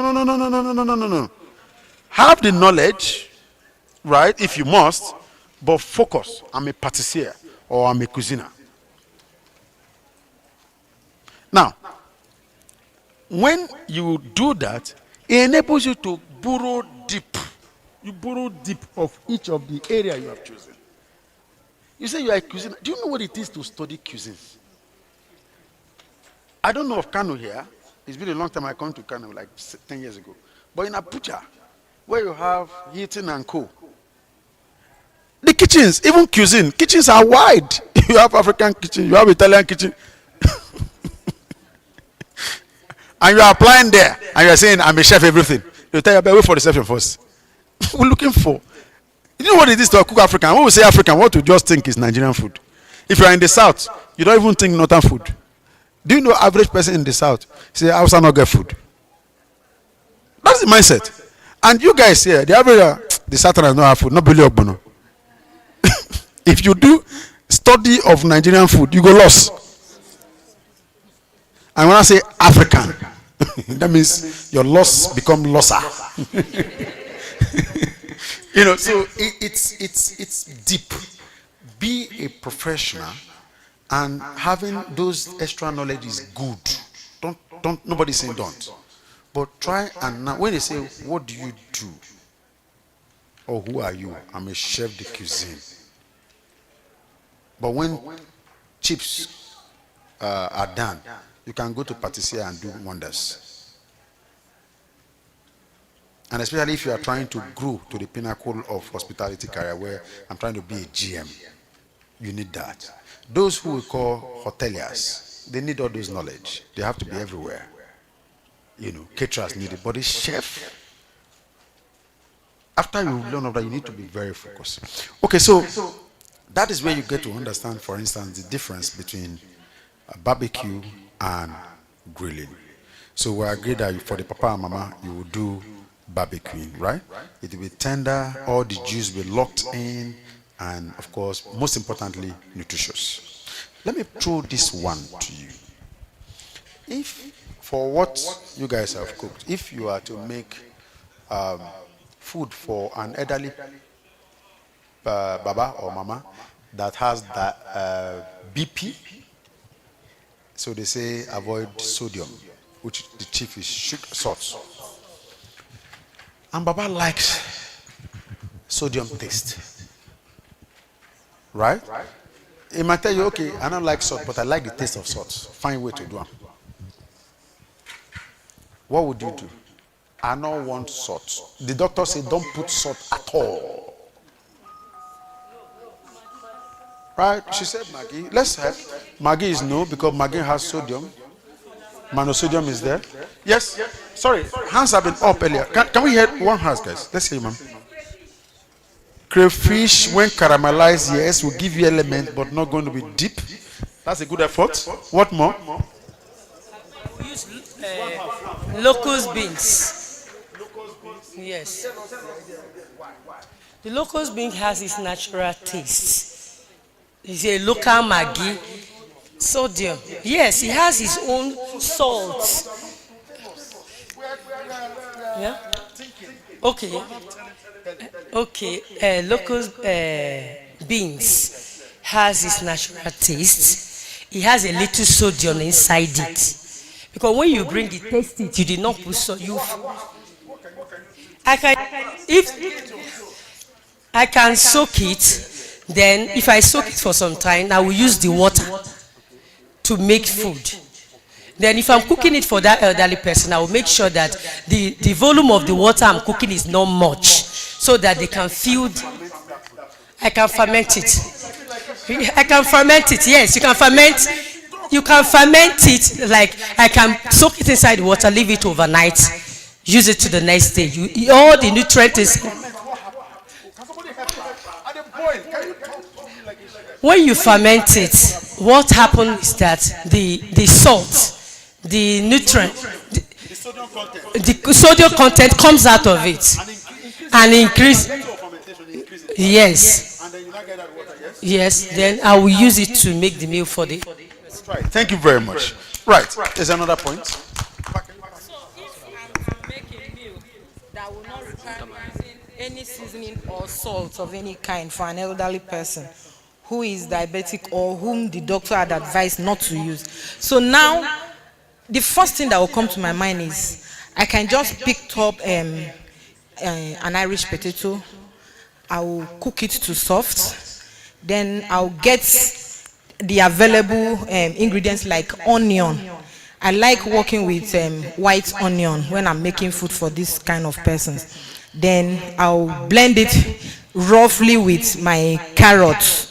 You know, by the time I mix onion and carrot, it used to give me this sweet natural taste. Yes, you know, in the absence of Maggi, it will give me the flavor.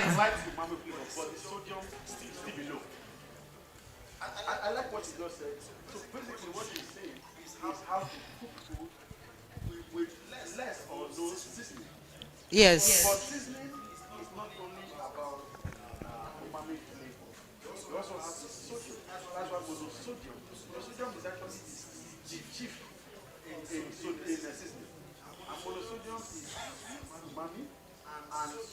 Salt.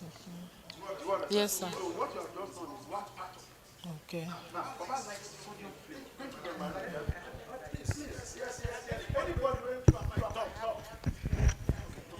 Okay, let's. What's your name? What's your name? Posh. Okay, I'll there's this thing that go through processes. They call it your normal egusi. Use your normal egusi to make it. That's your ogiri. You know, some people use different things, but from my place we use ogiri. Go through days like these Korean spices. It's egusi. Yes. It go through, it ferments for days. You allow it to ferment for days, then you extract. After some days, you start tasting a little salt. The sodium start coming out. So you can extract it, use it to make any type of meals you want. Fantastic. Okay. Are we together? I'm Chef Salma. I'll try to make a kind of soya sauce out of soya beans by soaking it, blending, then I will ferment it as well. After you fry it to darken so that you get the dark color out of it, then you soak it. Then by the time you blend it, when you are boiling it, you sieve it. The stock that comes out is a little bit sweet and salty in nature. And that's how you make your soya sauce. Thank you very much. Thank you. They have all spoken well. In addition, lemon. When direct heat comes in contact with lemon, sodium is produced. So if you are doing something like barbecue or grilled fish, forget your salt.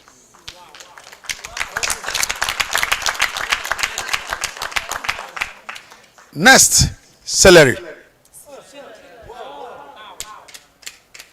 Try it.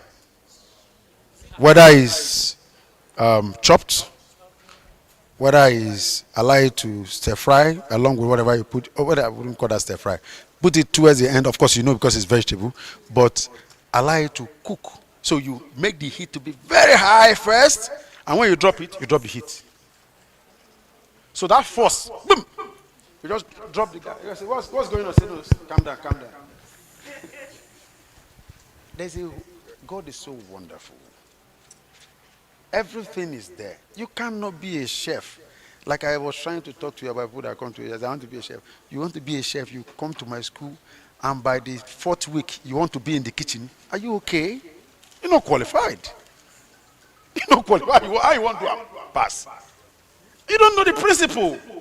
The principle is what makes a chef. Anybody can put pot on the fire. If you know so, you put Maggi. Two of us. You know so, you put salt. And when you cook food for long, is another one, sodium. Let it stay longer. It will become. Have you cooked something and it burn? Soup, particularly. Waiting become. Checkbo. And leftover. So also, again, that has to do with long cooking. You have fermented all the things you want to do. You cook it and allow it to be in the kitchen environment overnight. By the next day, when you are doing that, more sodium is produced. Yes.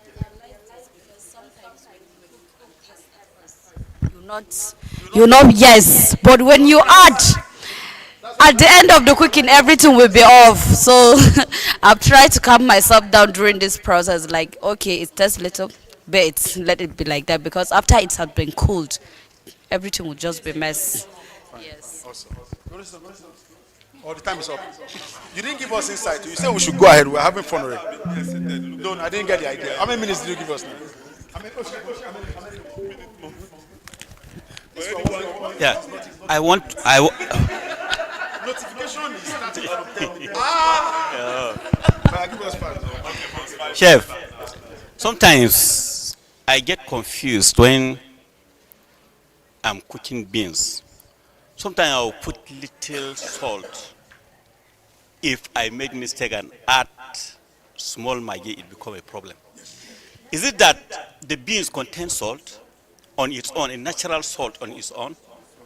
So first is that it does not. The only thing is that, remember, the beans is thick when it's not permeable easily when it's raw. So when you use that time to test it, you were telling yourself, in a day, you add more. And as they go together. When they all get to inside, you now add more. What it means is basically your gauging was wrong. So that happens yesterday when we were judging your bread. Your bread. When we were judging the bread, we mentioned that, look, you can go in cuisine kitchen. You can be a yeah chef and you will survive. Patissier or patisserie kitchen, you can't be a yeah and survive. It's about precision. You have to, I've rolled my dinner roll. It's 35 grams. When you bake it, do you understand the science of rising, dancing, if the temperature is not very high? If the temperature is very high, the weight will increase. -2 + 2. Either way, actually. Either -2 or +2. So, if you don't understand that, and you have guests, like we did yesterday, we were saying extra -20. So, the same way in any food, not just the beans.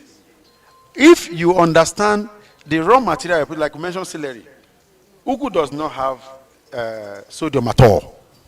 So if you pumpkin leaf, if you use it, it will even absorb. And if you use, let's say you make that mistake now, and the food is salty, what do you do? A chef. Potato will help you, yes? Potato will absorb. What more? Onions, plantain. Put it inside, they absorb these things. So the food don't become salty. I say, chef, we can't follow. We don't never cut on fresh. Yeah? Never cut on fresh. You say, tell the guy, say the food go delay small. Oh yeah, onions there. Bangela, cut into 2. Drop it. Potato, drop it. Give us more. You take the salt off. So your understanding of this nutritional cooking makes you a chef. Other than that, you are a caterer. You are a cook. All right? So, the next one, we have 5 minutes only. 5 minutes now, right? 5 minutes that time. Okay, let's just quickly. So, protein was what we, and all of you have touched every other element. The next element is carbohydrate, right? We say we're going to do fast now. Elijah. All right. So, carbohydrate. We have carbohydrate, and carbohydrate has to do with starch and sugar in the body, isn't it? Good. Now, average person cooking food for elderly person, they say, oh, we don't want Baba to have plenty sugar because he's diabetic. They say avoid starch. But Baba say, I like starch. It will shock you that fufu is not the bad the way they presented it. No, I can't give another high five. Fufu has the lowest of sugars among them. But, yes, you do fufu or whatever you want to do. Lifestyle is everything. You can still give Baba pounded yam. If it's an Ekiti man that say, I like pounded yam before I sleep, you can still give him. But please, be generous with vegetables, minerals, vitamins. And advise Baba, do you take a walk at night? He said, what I do again? I get picking out the feed, do a walk in this estate, walk out all the streets like that, and you come back. Now, what we're trying to say is, carbohydrate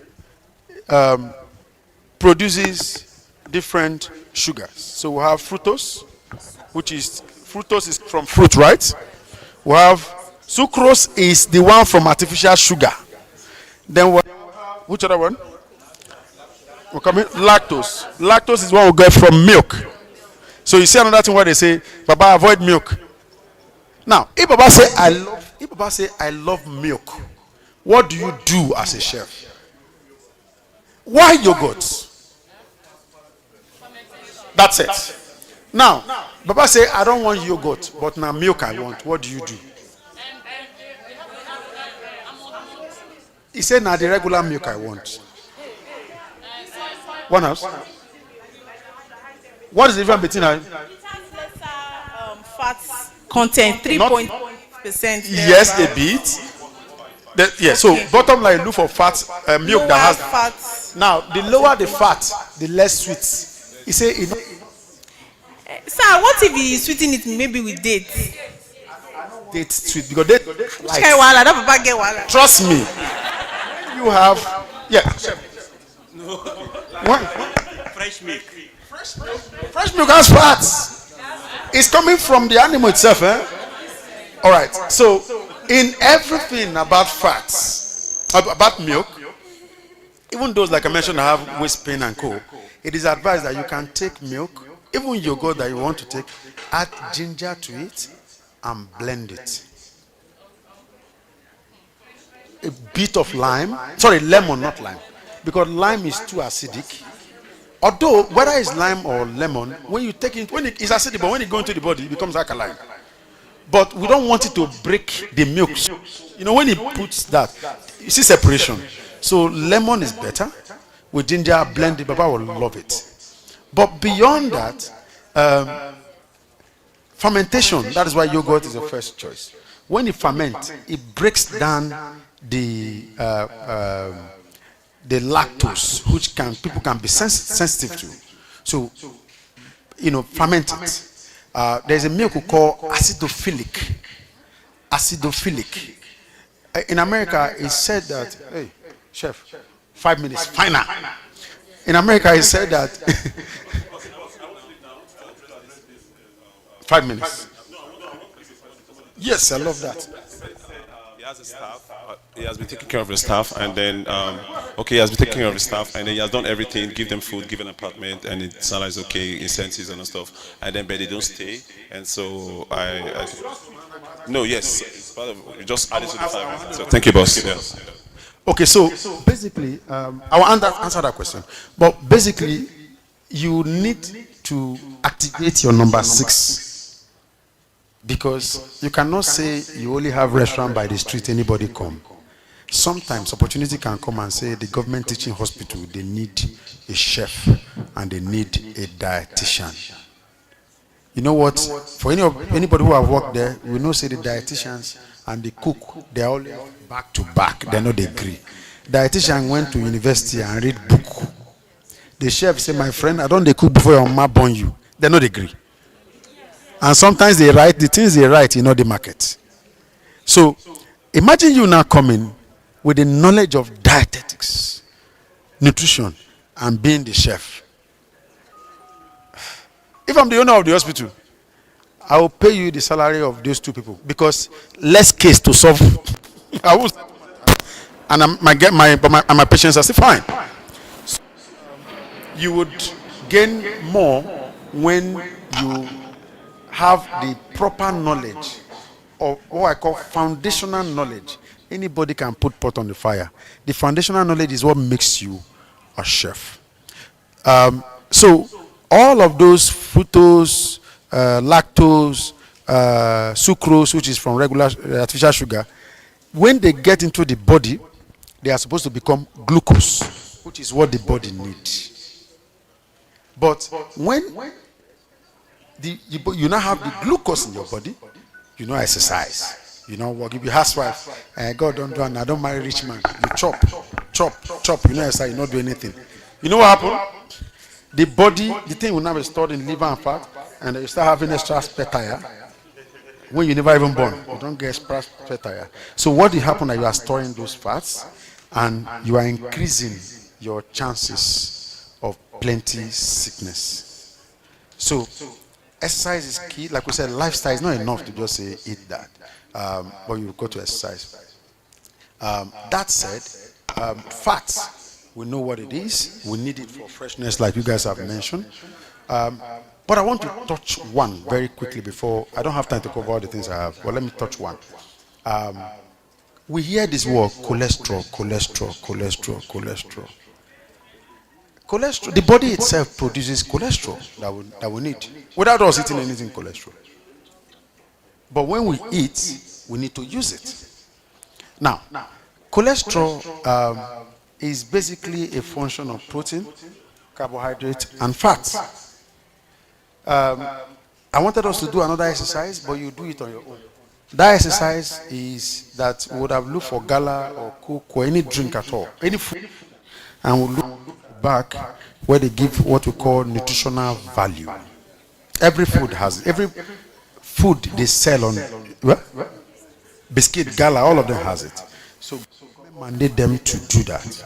So when you look, if for instance 20 fat, so let's say 200 fat, if you write fat, right, let's quickly just do this.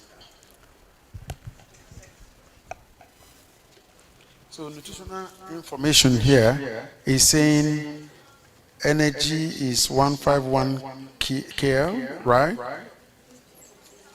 Huh? No, my glasses here, don't worry. The second eye is here. All right, so let's move on there quickly. So we have protein, 0.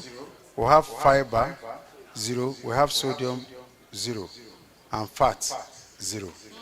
Now, this is looking very unreal.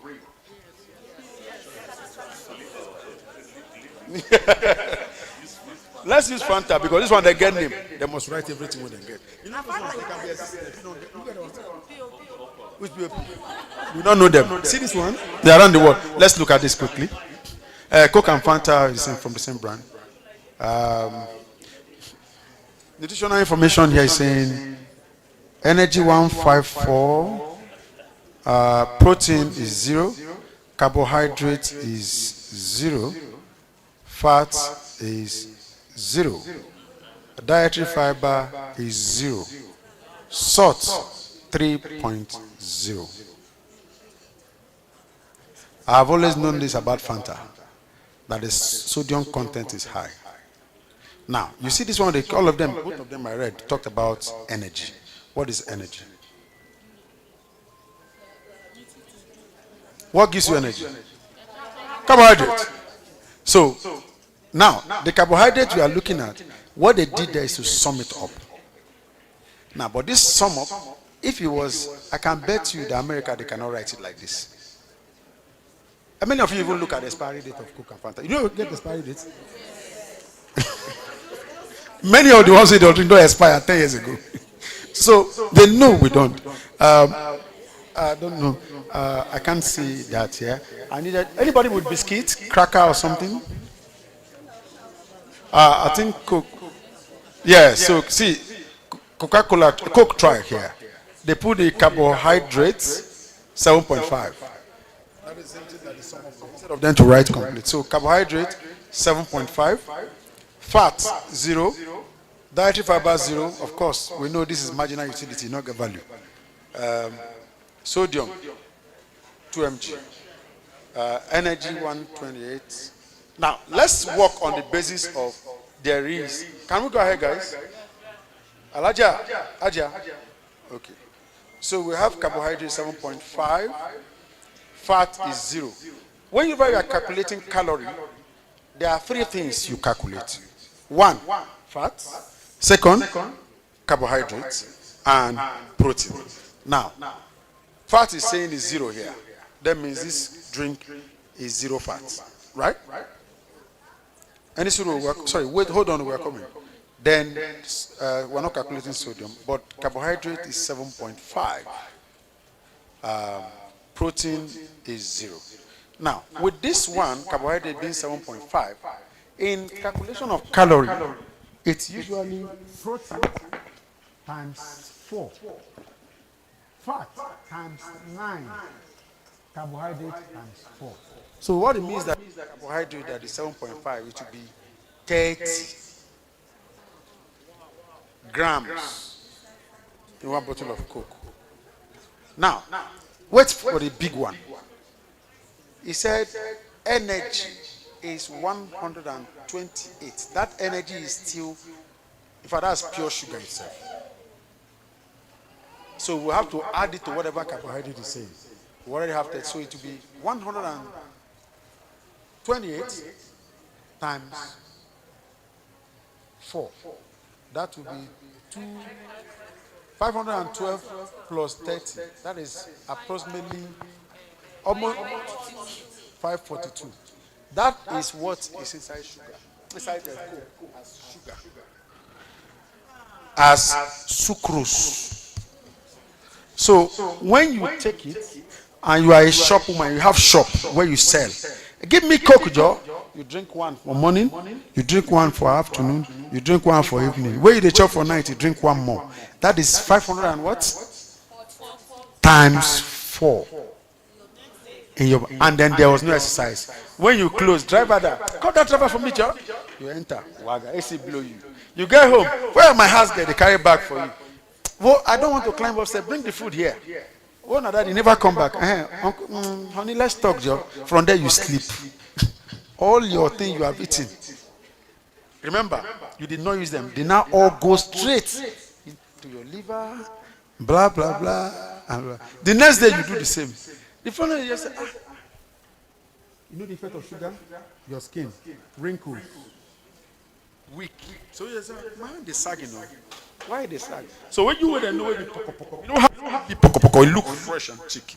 But now they see your face now. Are we getting the point? We don't have any issue with Coke. We're only using it as an example. Is that clear? Please drink Coke, enjoy yourself, but enjoy responsibly. Right. So that is very clear about calculation of calorie. Learn to calculate your calorie. There's one more I didn't want to miss, but I can't do that. I've been warned. But that's supposed to be fat, but let's leave it. Where's it?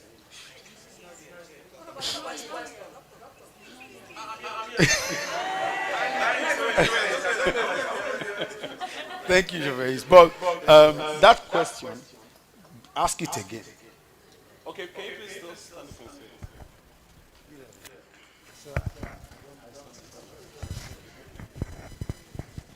Sorry, sir, I'm taking you back. It was actually meant for the first lectures. Yes, so I want to say it based on my experience with my workers, because I said this to my business coach some years ago when I attended the school of business. And I told him that I have this challenge of when you employ staffs, they will come, stay, they will have the knowledge of what you are doing. You are paying them well to the extent of giving them an accommodation. You give them a staff vehicle.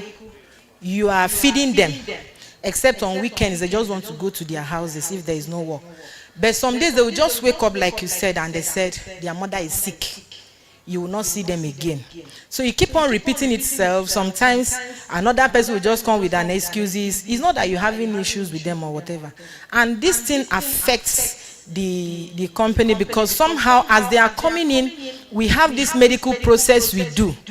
I pay to the hospital that did tests, and then they will have to be acclimatized with the environment for some weeks. So as they are going, it takes us time again to look for another person. So when I complained, the coach said, that's how it is, you keep on managing. But now that we are here, I'd like you to use your experience to advise, because it's a problem to some of us. I no pay. I no pay. He's my church member. Church member. Yeah. Okay. See, that question is $1 billion question. The industry is high staff turnover permeated. So what he first told you is the first layer of the answer. Nothing you can do, live with it. But if we say live with it, it's as if it's the same thing we should be telling people who have BP and they go to hospital and we say, well, BP does not have cure. Just live with it. No, we still give medicine we call palliatives. And sometimes some of these palliatives turn into cure. I look forward to my lifetime for us to have cure for BP, because it killed somebody very close to, very dear to my heart. So, what do you do? Have you worked before? Did you work for people before you started your business? Yes, no. You never worked? You never worked? Okay. You know why I'm saying that? Sometimes when we are looking for something, we go to Sokoto, and sometimes it's that our Sokoto or Shokoto, as they say. Humans, our employees, they are humans like us. They are not aliens. Sometimes, not all the time, some of the solution we are looking for, if only we can mirror ourselves, we can provide it. But humans are the most difficult element to deal with. So you cannot get it 100%, but you, like they say in Nigeria, we move. You keep moving with it. What do you do? Think. Why ask if you have worked? Think of yourself when you are working for a company. What are the things that will keep you, or that would have kept you? The last company I worked for, I was there for 10 years. An average person always asks me, what is keeping you here? Sometimes we make mistake thinking that what will keep us in the place is salary. Sometimes, like you mentioned, staff food. Sometimes you say, oh, I give them, I even send them to Dubai. Nice things.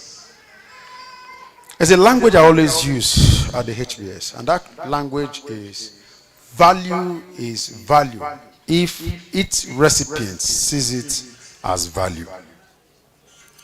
Sometimes we waste our resources for what isn't value to the intended use or intended user. Who is the intended user of our value? Our employees. We want them to stay. Therefore, we rent house, we buy car, we do that, we pay allowance and all, pay good salary. But have we taken time to understand what the need or what this guy's value? I'll tell you from experience of a client and a former student, now alumnus of the school, who, interestingly, is from Zaria. I was coming to the school from Zaria every week. He's a hotel owner. When we were having this topic, he said he had a staff. It's an affair. He must go earlier to mosque before other people start coming. Is that true? Because he's one that will teach in the mosque, isn't it? What do you call affair here? Malam, sorry. No wonder you're looking at me like. In the south, they call them affair. So Malam. Malam will have to, he's the one that will teach in the mosque, right? So if you come to mosque, Malam not there. You only pray and go. So it can be. Good. So the man doesn't, all the general managers have not been allowing the Malam to be going to mosque ahead of time. So he was eating the man's heart and looking for a job. And second, the Malam has 2 children in Ahmadu Bello University, and he farms. And he has 1 bike that is broken down. Now, this alumnus of the school was planning, according to what he said, he was planning of taking them to Abuja and senior people to Safari on vacation. Staff welfare. That's what he was thinking. But he said one day he chose to say, let me sit down with Malam. He sat down with him and said, well, I don't know how you do. I see you've been working with me for the past 3 years. How you go like to stay with us for say, well, you're a good man, I like to work with you. But how you go to work another thing? If I dey get time to go mosque, you know, I be Malam, but the GM when they here, you don't understand. Well, you know they let me. And the thing, it pain me. It pain me. Wallahi, Allah not like him. He took note of that. He said, this your bike you used to come with. You don't come with bike. Okay. And the piston, they say they want to do them. But money, you know, so my children, they day school. Now then they feed themselves, but I need to send them more money sometimes. They don't say their papa, you don't get money. Like how much do they send them? They send them like 2,000 every month. So, okay. He took note. He said, okay, well, if you get these things, you look, okay, I go die with you. He said, but we're planning to go to Abuja. Okay, I know they like to travel. They were going to Abuja on staff welfare. But the man, not they like him. The man, based on engagement, you know how it is, the CEO is talking to you Walai, today I'm a happy day. The man said, tell me, conversational. And he opened up. So the alumnus of the HBS said, your children, I want to put them on monthly 5,000 naira from this hotel. Your bike, how much you say piston? He says 7,000 naira. I'll give you 10,000. I like make you they drive your bike. The way you they drive me, Okada come and go. It is sweet me, walai, I like him. He gave him 10,000 to go fix it. I say, I will call you and GM to my office. And make one. Me and Jimmy, I'm you? Say, yes, from my office. He never smelled of office. He came, he sat down. He said, me they make tea for him. Now me and Oga they drink tea. My own is not better. I like to tell stories. Stories are the best way to answer. And when the man sat down, he said, relax. GM, sit down. We're having a meeting, me and you and GM. Now so the man said, like, relax yourself. If you like to off the AC, off him, if you want him, just do anything you like. Well, I got do okay. And right there, GM, how much do you know of this man? He's our staff. Very good man. It's always our duty. He like his job well. All right. You know who he be? I know now. Muslim like me now. Two of us. We they talk. Sometimes we talk Quran. Sometimes. I say, Malam, what did they do for mosque? I know some but what did they do? He's supposed to lead prayer. So how do you help him? He never tell me for help him. Okay. Okay, tell GM what you like. Well, I just like 10 minutes before the time to pray. Make I shall go. GM said, I'll give him. It's okay, that is fine. I just wanted us to talk like that. So he stopped from telling the GM what he wanted the GM to do, because the GM ego is also at stake, right? Let it not be that GM tell me what I go do. He only used GM, he used sense for GM to provide the solution. But the other man knows what he has gotten. He knows what he has gotten. And say, well, I like to call stuff like this. We will talk like that. The man left. The next day, the man resumed by 6 a.m. By 5 a.m., the man don't they walk.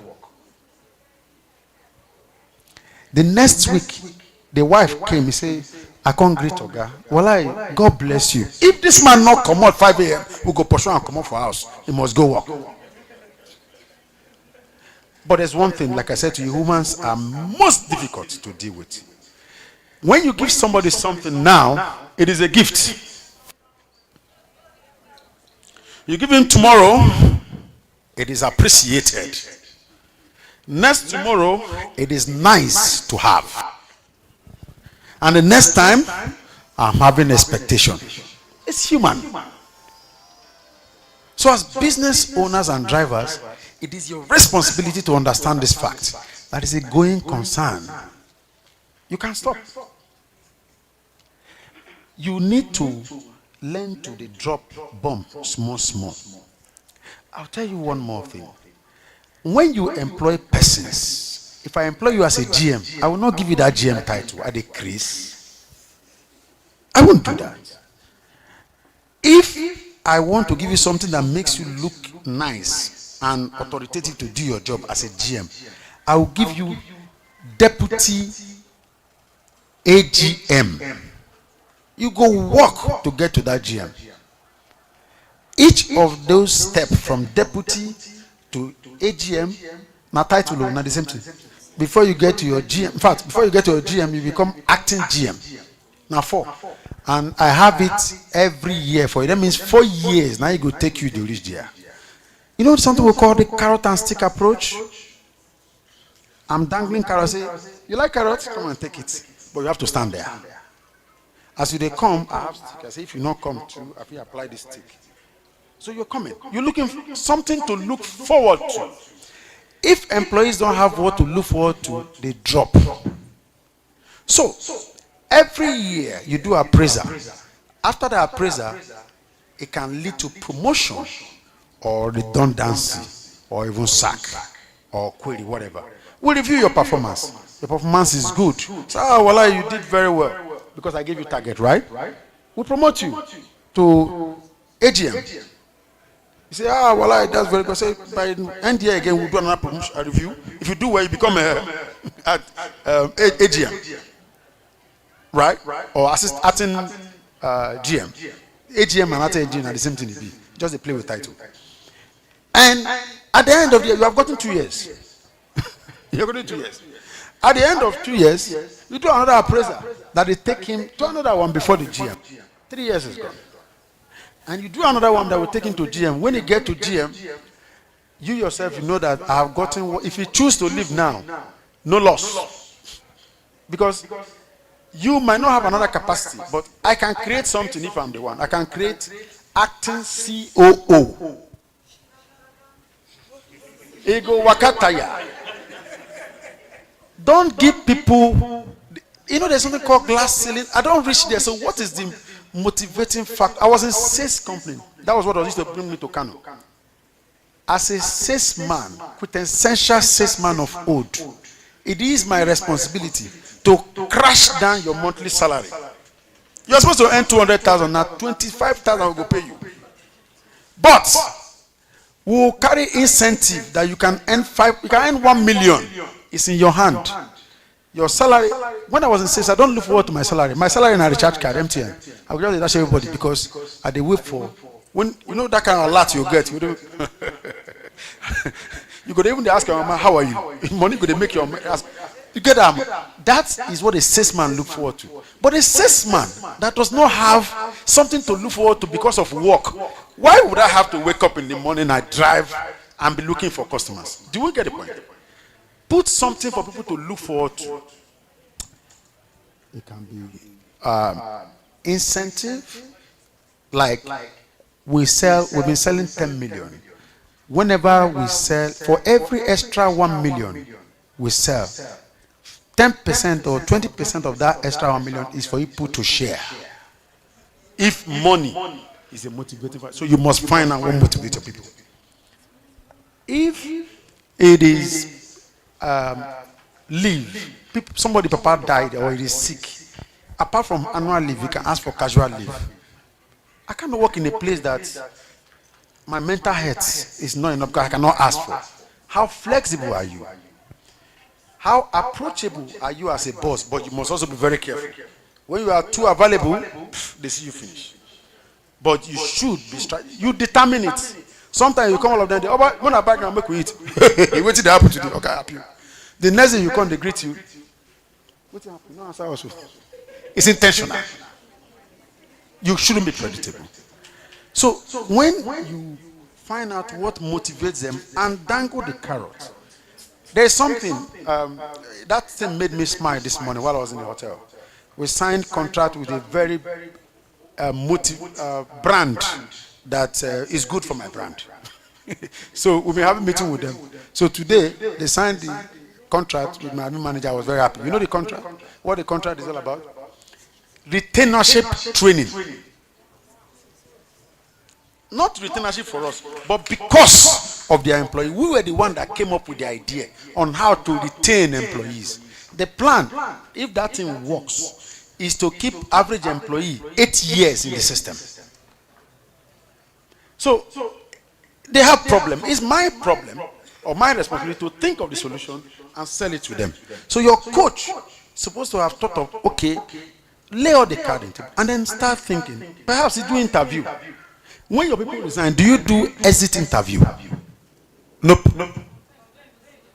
That's true. But the ones you see, what do you do with it? It doesn't matter. The one that submits, do you do exit interview? So have you gotten anything that makes them leave?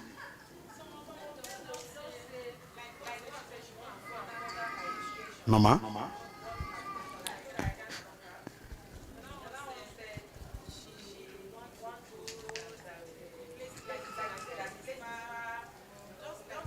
Good. You see that first one you mentioned, where I'm coming from, Lagos, is the biggest problem. Because average person is a jambite working in hospitality place. All those, many of them are jambite, like they're waiting for jump. I won't give you my own business secret. That one is not for your business. It's my own business secret. That business secret is what we are doing to help companies to keep those ones. Where are they going? They want to go to school, Abi?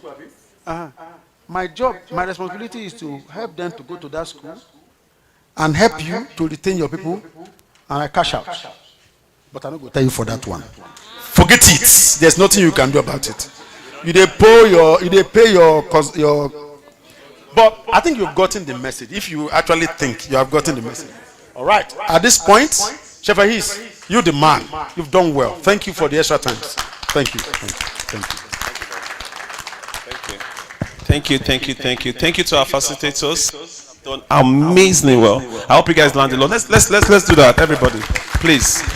This is important. Very important. You don't know how much of what that is, the masterclass. That is important. In fact, it's even more important than the practicals, if you don't know. Because you might not be able to see them for a long time again, either 2 years or 3 years again. But between these 2 years or 3 years, we want you guys to be billionaire chefs, you know. Yeah, that's it. So that when you come, you can give the association. That's how we come. We say they have not given us food. One person just say, I declare breakfast. One person say, I declare lunch. You understand?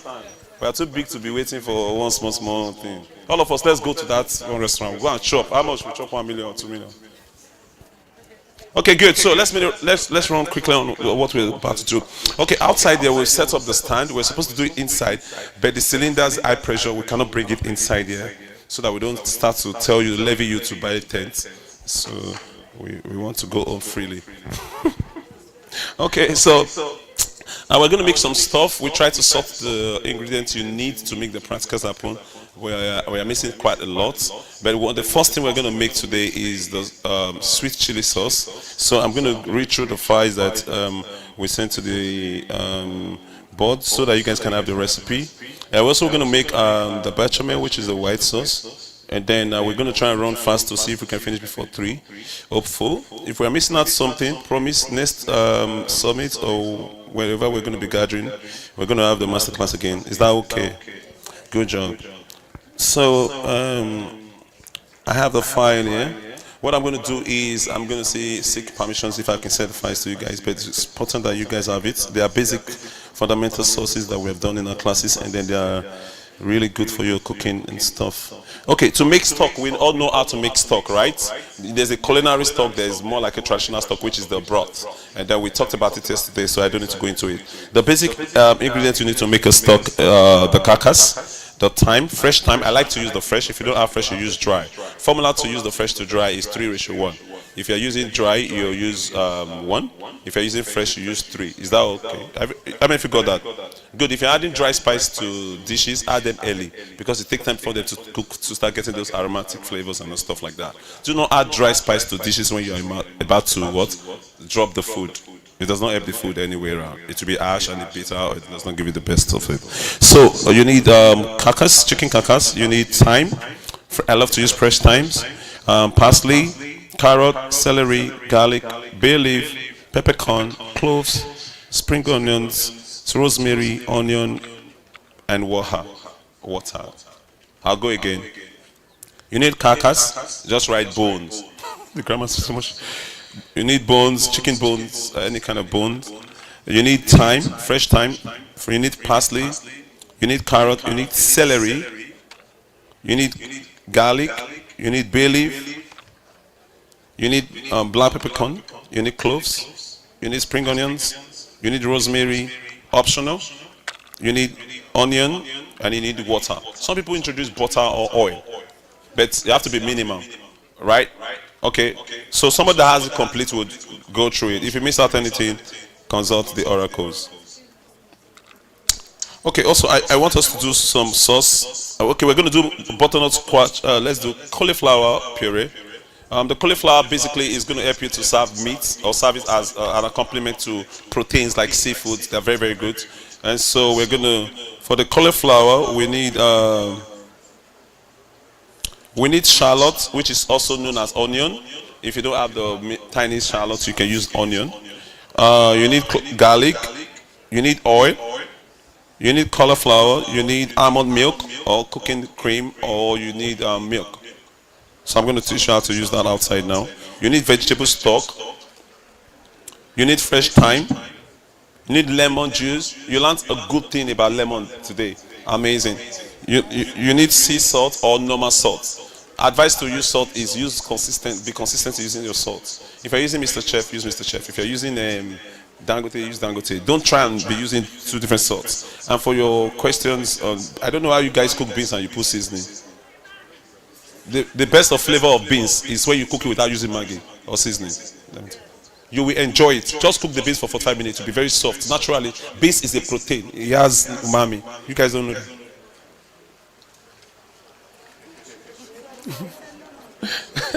Salt and beans will be sweet, but for commercial purpose, the people that you are serving, the environment that you are serving, which you need to do study of, you need to add those things that make the palate suit to their palate. Is that okay? Good. So we've been able to do cauliflowers, and then I'm looking at other things I want to do. The Chinese sauce, we're going to do sweet chili sauce. Okay, good. Okay, good. For the cauliflower, the cauliflower velouté. If you are in the class, we said velouté is what? Stock and what? Roux. Stock and roux make a velouté, right? So we now say that either it's chicken stock or what? A fish stock. Good. Now, if we are making a coulis and I said cauliflower velouté, that means I added what? A velouté plus what? Cauliflower. So when I'm going to saute and cook them, I'm going to use stock and the cauliflower, cook them and blend them. So I have a cauliflower what? Puree, which is also called what? Cauliflower what? Velouté. So if I call it cauliflower velouté, that means it's lighter than the puree. Do you understand that? You see that? So because a puree, I can swap the puree, but I cannot swap the velouté because it's going to be in the bowl like a soup or like more like an accompaniment as a sauce. Is that okay? Good. So I'm going to run through it again. You need a shallot, you need garlic, you need onion, you need oil, you need the cauliflower himself, you need almond milk or whole cream, 3.5 fat, or cooking cream, which is more expensive. We try to cut costs, so we use the whole cream. But if you have the cooking cream, amazing. You can blend that with some butter. And we need fresh thyme. For the puree, I love to use butter. We have assorted butter. And then we have salt. Okay, so the next sauce we want to talk about now is sweet chili sauce. The reason I'm giving you the recipe now is so that when we get outside there, I might be a little bit, yeah, you know, you don't know. Okay, chili sauce. We have water. Okay, let me give you the actual recipe of the water. I need you to know the difference between recipe and a list. You are writing a list, I'm not giving you a recipe. So if I'm working there, you pay attention. Usually I don't want to give you the recipe, and now some of you will not pay attention. And so when I'm teaching, sometimes I don't use recipe measurement. Why? Because I want you to understand it. So I'm saying it, I'm telling you why I'm adding this, and this is not available. Alternative change of ingredient. So, but for this one, I will give you, because some of you might not pay attention on this one. So we need water, which is 1 cup. I gave you this recipe. If you're in my class, I gave you the recipe that day. Yes, thank you. If you're not there, ask the people that are there. Love you. So next one, we go to the next one. Sweet and sour. So you need pineapple 1 cup. You need vinegar 1/4. You need ketchup 1/4. So we're not going to use ketchup today. We're going to make our own plum tomatoes and make a tomato sauce. Is that okay? Good. We need brown sugar, or you use the white castor sugar. You need a soy sauce. We need cornstarch, and we need water. Okay, the last one is called teriyaki stock, which is more like a Japanese stock, which is not what I'll be able to teach you today. But if we finish on time, between our 1 hour, 20 minutes, and then I'll put you guys through. Is that okay? So please, let's proceed outside and do this and stuff like that. We have, we need carcass, so I've ordered for the chicken. But before the chicken arrives, we'll do with what we have. Also, I have outside a butternut squash. Pumpkin, which also you can use the butternut squash. What's the difference? The difference is that the butternut squash is sweeter. So the pumpkin sometimes is not sweet. So the one there is not even sweet. So we're going to add a little bit of sweetener to it. And we'll add a little bit of color from the turmeric or curry. You understand what I'm saying? Okay, we'll see you guys now. Let's go outside. Thank you.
Ladies and gentlemen,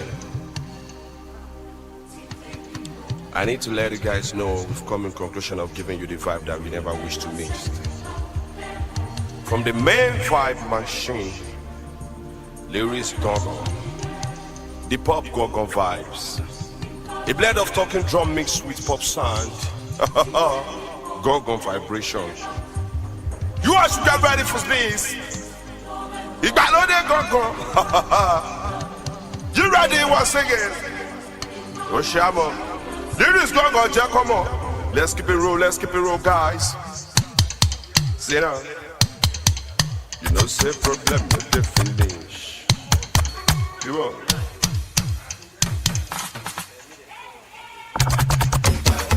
Come on.